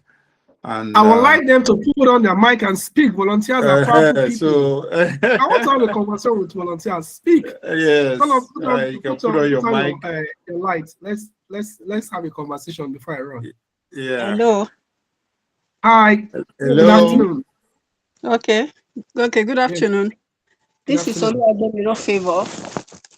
Thank you so much for the impactful discussion. It was so helpful. I learned so much. I am somebody that is involved with the youth. I have been with the youth for over 25 years now, and I have volunteered in many instances. Like I am with an organization called Seraphim, that is Empower Girls. I am the education and training officer for that organization. And what we do is we gather girls, because it's majorly for girls.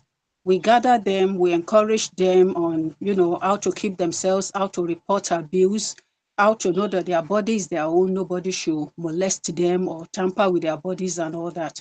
And many of our meetings, you will see some of these girls, because we try to tell them whatever is the challenge, just write it so that nobody will know who is asking any question.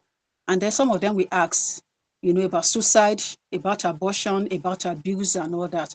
And we try to counsel them and all that. And also I am into skill acquisition. Like in my church, I help during holidays to prepare these children, give them life skills. So these are some of the areas where I have been involved. Now I'm joining this for the first time, and I am really happy to be here. I would like to volunteer even as holiday is coming now. If we have students, especially girls, young girls that would like to learn handwork, macrame, that's what I do. I work with Ministry of Defense, but also this is my side also. That is what I do on the side. So I would like to train girls and maybe young women that would like to have a means of livelihood, like to teach them how to make some of these things, souvenir, wall hanging, bags, little things that can be a source of, income, so that they will not be exposed to some of this temptation, abuse, looking up to men and all that. So I would like to volunteer in that aspect. If we have girls, young ladies that would like to be taught handicrafts. Okay, so if I get you have a platform where you can train people and you're available to receive people who want to learn, correct?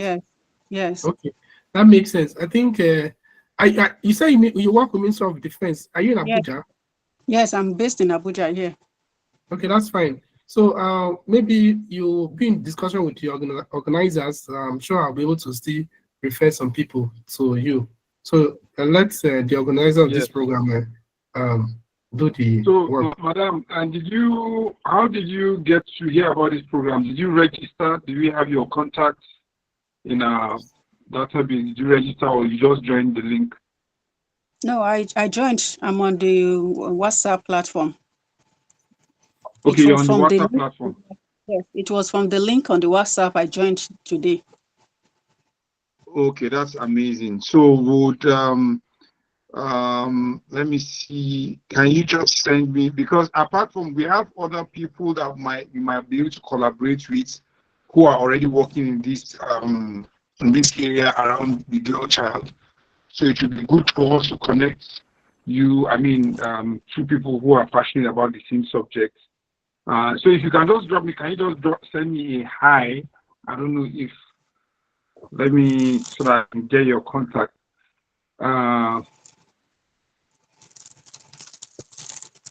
Let me just send I'll send you a message on the chat, in the chat box, so that I can get your number and we can continue the conversation. Thank you. Do we have any other questions? I think I can see a question here. I would like the person to ask, I would like the person to turn on the microphone and have this conversation. We're asking if it is true that some types of volunteering can actually hurt people. I would like to ask you directly. Can you unmute yourself and speak, please? That should be from Benjamin Edache. Can you speak, please?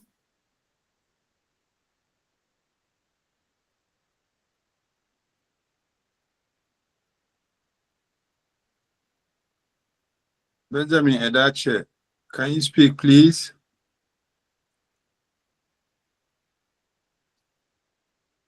Okay, so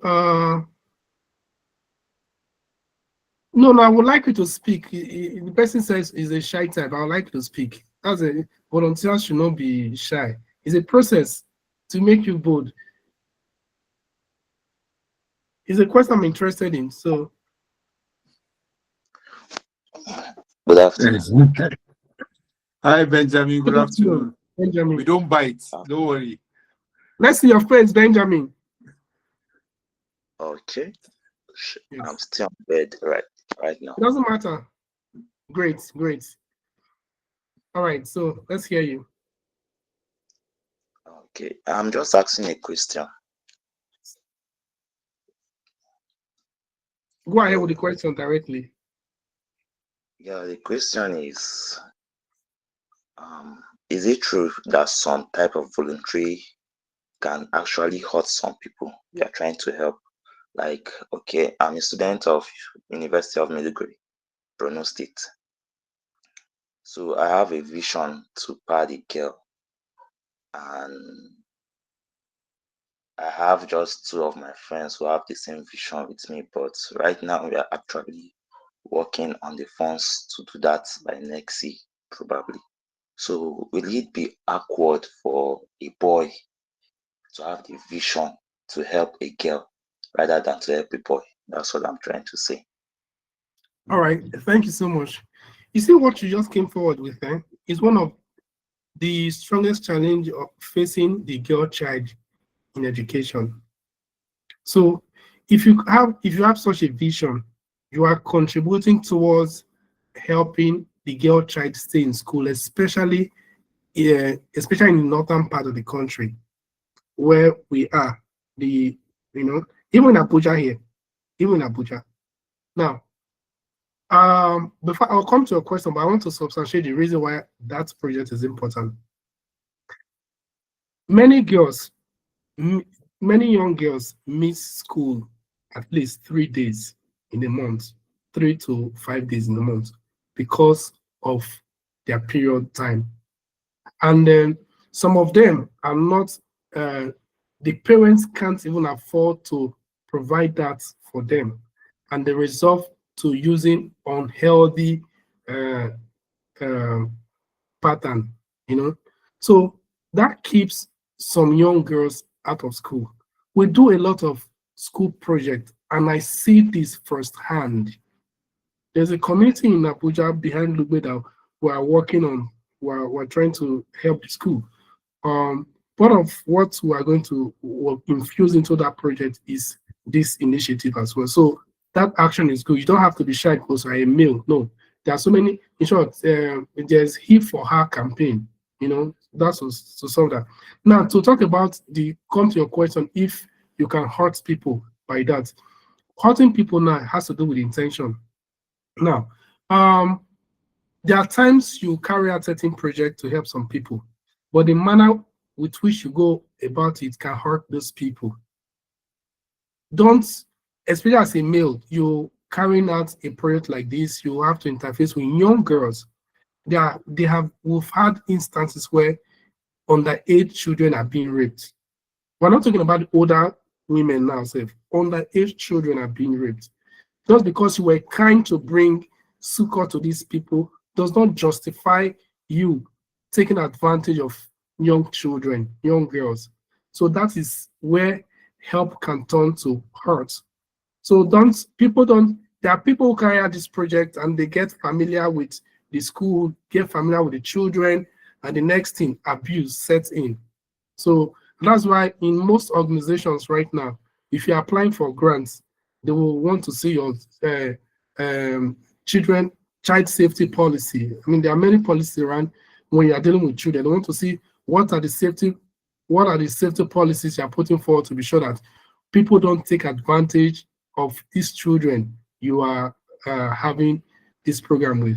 If you must have a program with children, you must put a program to protect them as well. If you fail to do that, the possibility of helping turn resulting to hurt can set in. I think that's how I can respond to that. Any other one before I go? Yes, you've answered that very, very well. But I also want to add that there are two other things that you must consider. Because these projects are called in a community, so you have to understand the cultural, the whole cultural mindset of those communities. And if you are able to walk around it, I think it will help a long way to ensure that the project is successful. The second thing, which is not very far from what you said, what Mr. Over said about policies, there's also the issue of safeguarding generally, because you'll be probably interfacing with young ladies who are vulnerable, and there's a fear that it might get to a point that some of them might feel taken advantage of. So if you can walk around it with your team, since you say you work with a team, and if there are females in the team, they should be more engaged. They should be more forward-facing, and you can do more of the admins and other things that are backward, just so that you can also safeguard yourself from any accusations that might come up. I hope that has answered your question.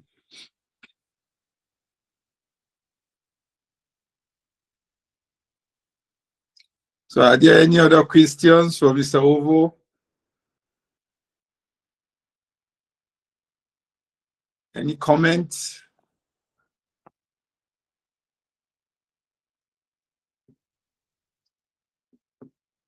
Any questions, any comments?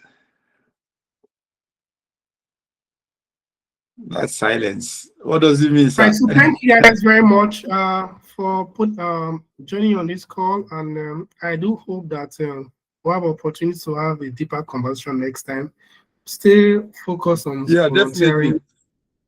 Stay focused on volunteering. Definitely, we'll be calling you. We'll find time. We'll definitely call you to further engage, to continue this conversation. Especially, I really like the presentation around burnout and volunteer fatigue. That's something that I think is not spoken about much, because volunteers really need, social impact workers really need that kind of support to understand what to do when they feel worn out and expended. So thank you very much for your presentation, sir. And all right, so before I go, to you. Yeah. Thank you. So before I go, please go ahead, sir. For those who want to know more about volunteering, you can get this book. This is my book of I wrote this book on volunteering. This is the first published book on volunteering that captures volunteering A to Z. So if you need this book, reach out to the organizers who can work out something. All right. Bye-bye. All right. Thank you very much. We'll definitely send in our email, in the follow-up survey and email, would remind them about to get the book. So thank you very, very much to all those who started this call from the beginning. I think it's actually, let me see what's the time here. It's 12:40, right? 12:40 p.m. Thank you very much for attending this summit.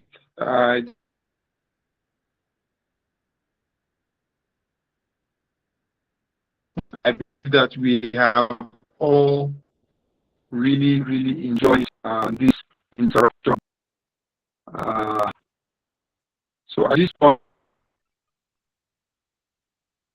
is Judith still here? If she's here, can she give us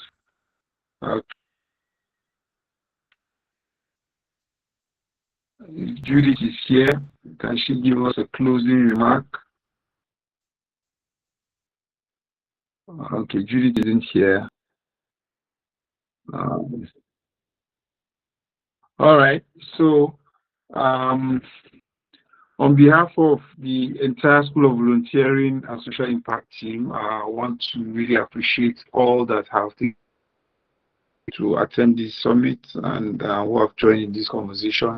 I've learned a lot. I've really been inspired by the stories I've had you share about your experiences, challenges that we face as volunteers. And yeah, we'll continue to offer different programs and activities to volunteers and to help volunteers to continue to do what they do, the work that they do in their communities.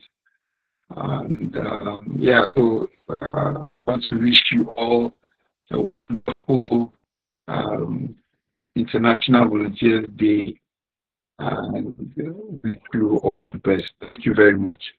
Please, can we get recorded copies? Yeah, we'll definitely send out emails. We'll send out emails with the link, the recording, and to other resources. We have a lot of other resources. We'll continue to send you emails, and we'll keep you engaged. I hope that you would attend next time we invite you to. Thank you very much, sir. Thank you very much. You're much welcome. You're very much welcome, and I want to encourage you with this good programming you're doing. There are a lot of youth out there that really needs all this. So please keep it up.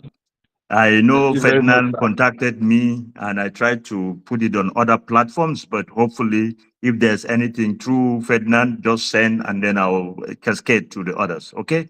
Keep it up. We'll continue to do that, sir. We'll continue to do that, sir. We're looking out for various ways to partner with other organizations like the development space. So we'll continue to reach out to you. Thank you very much for attending, sir.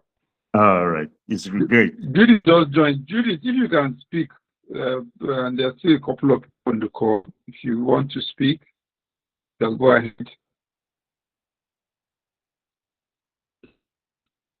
Judith is probably in court. All right. If there are no further comments, I want to wish you all a wonderful rest of the day. Thank you. Wishing you same and have a blessed weekend. Thank you so much. Yeah. Bye-bye. Bye. Thank you.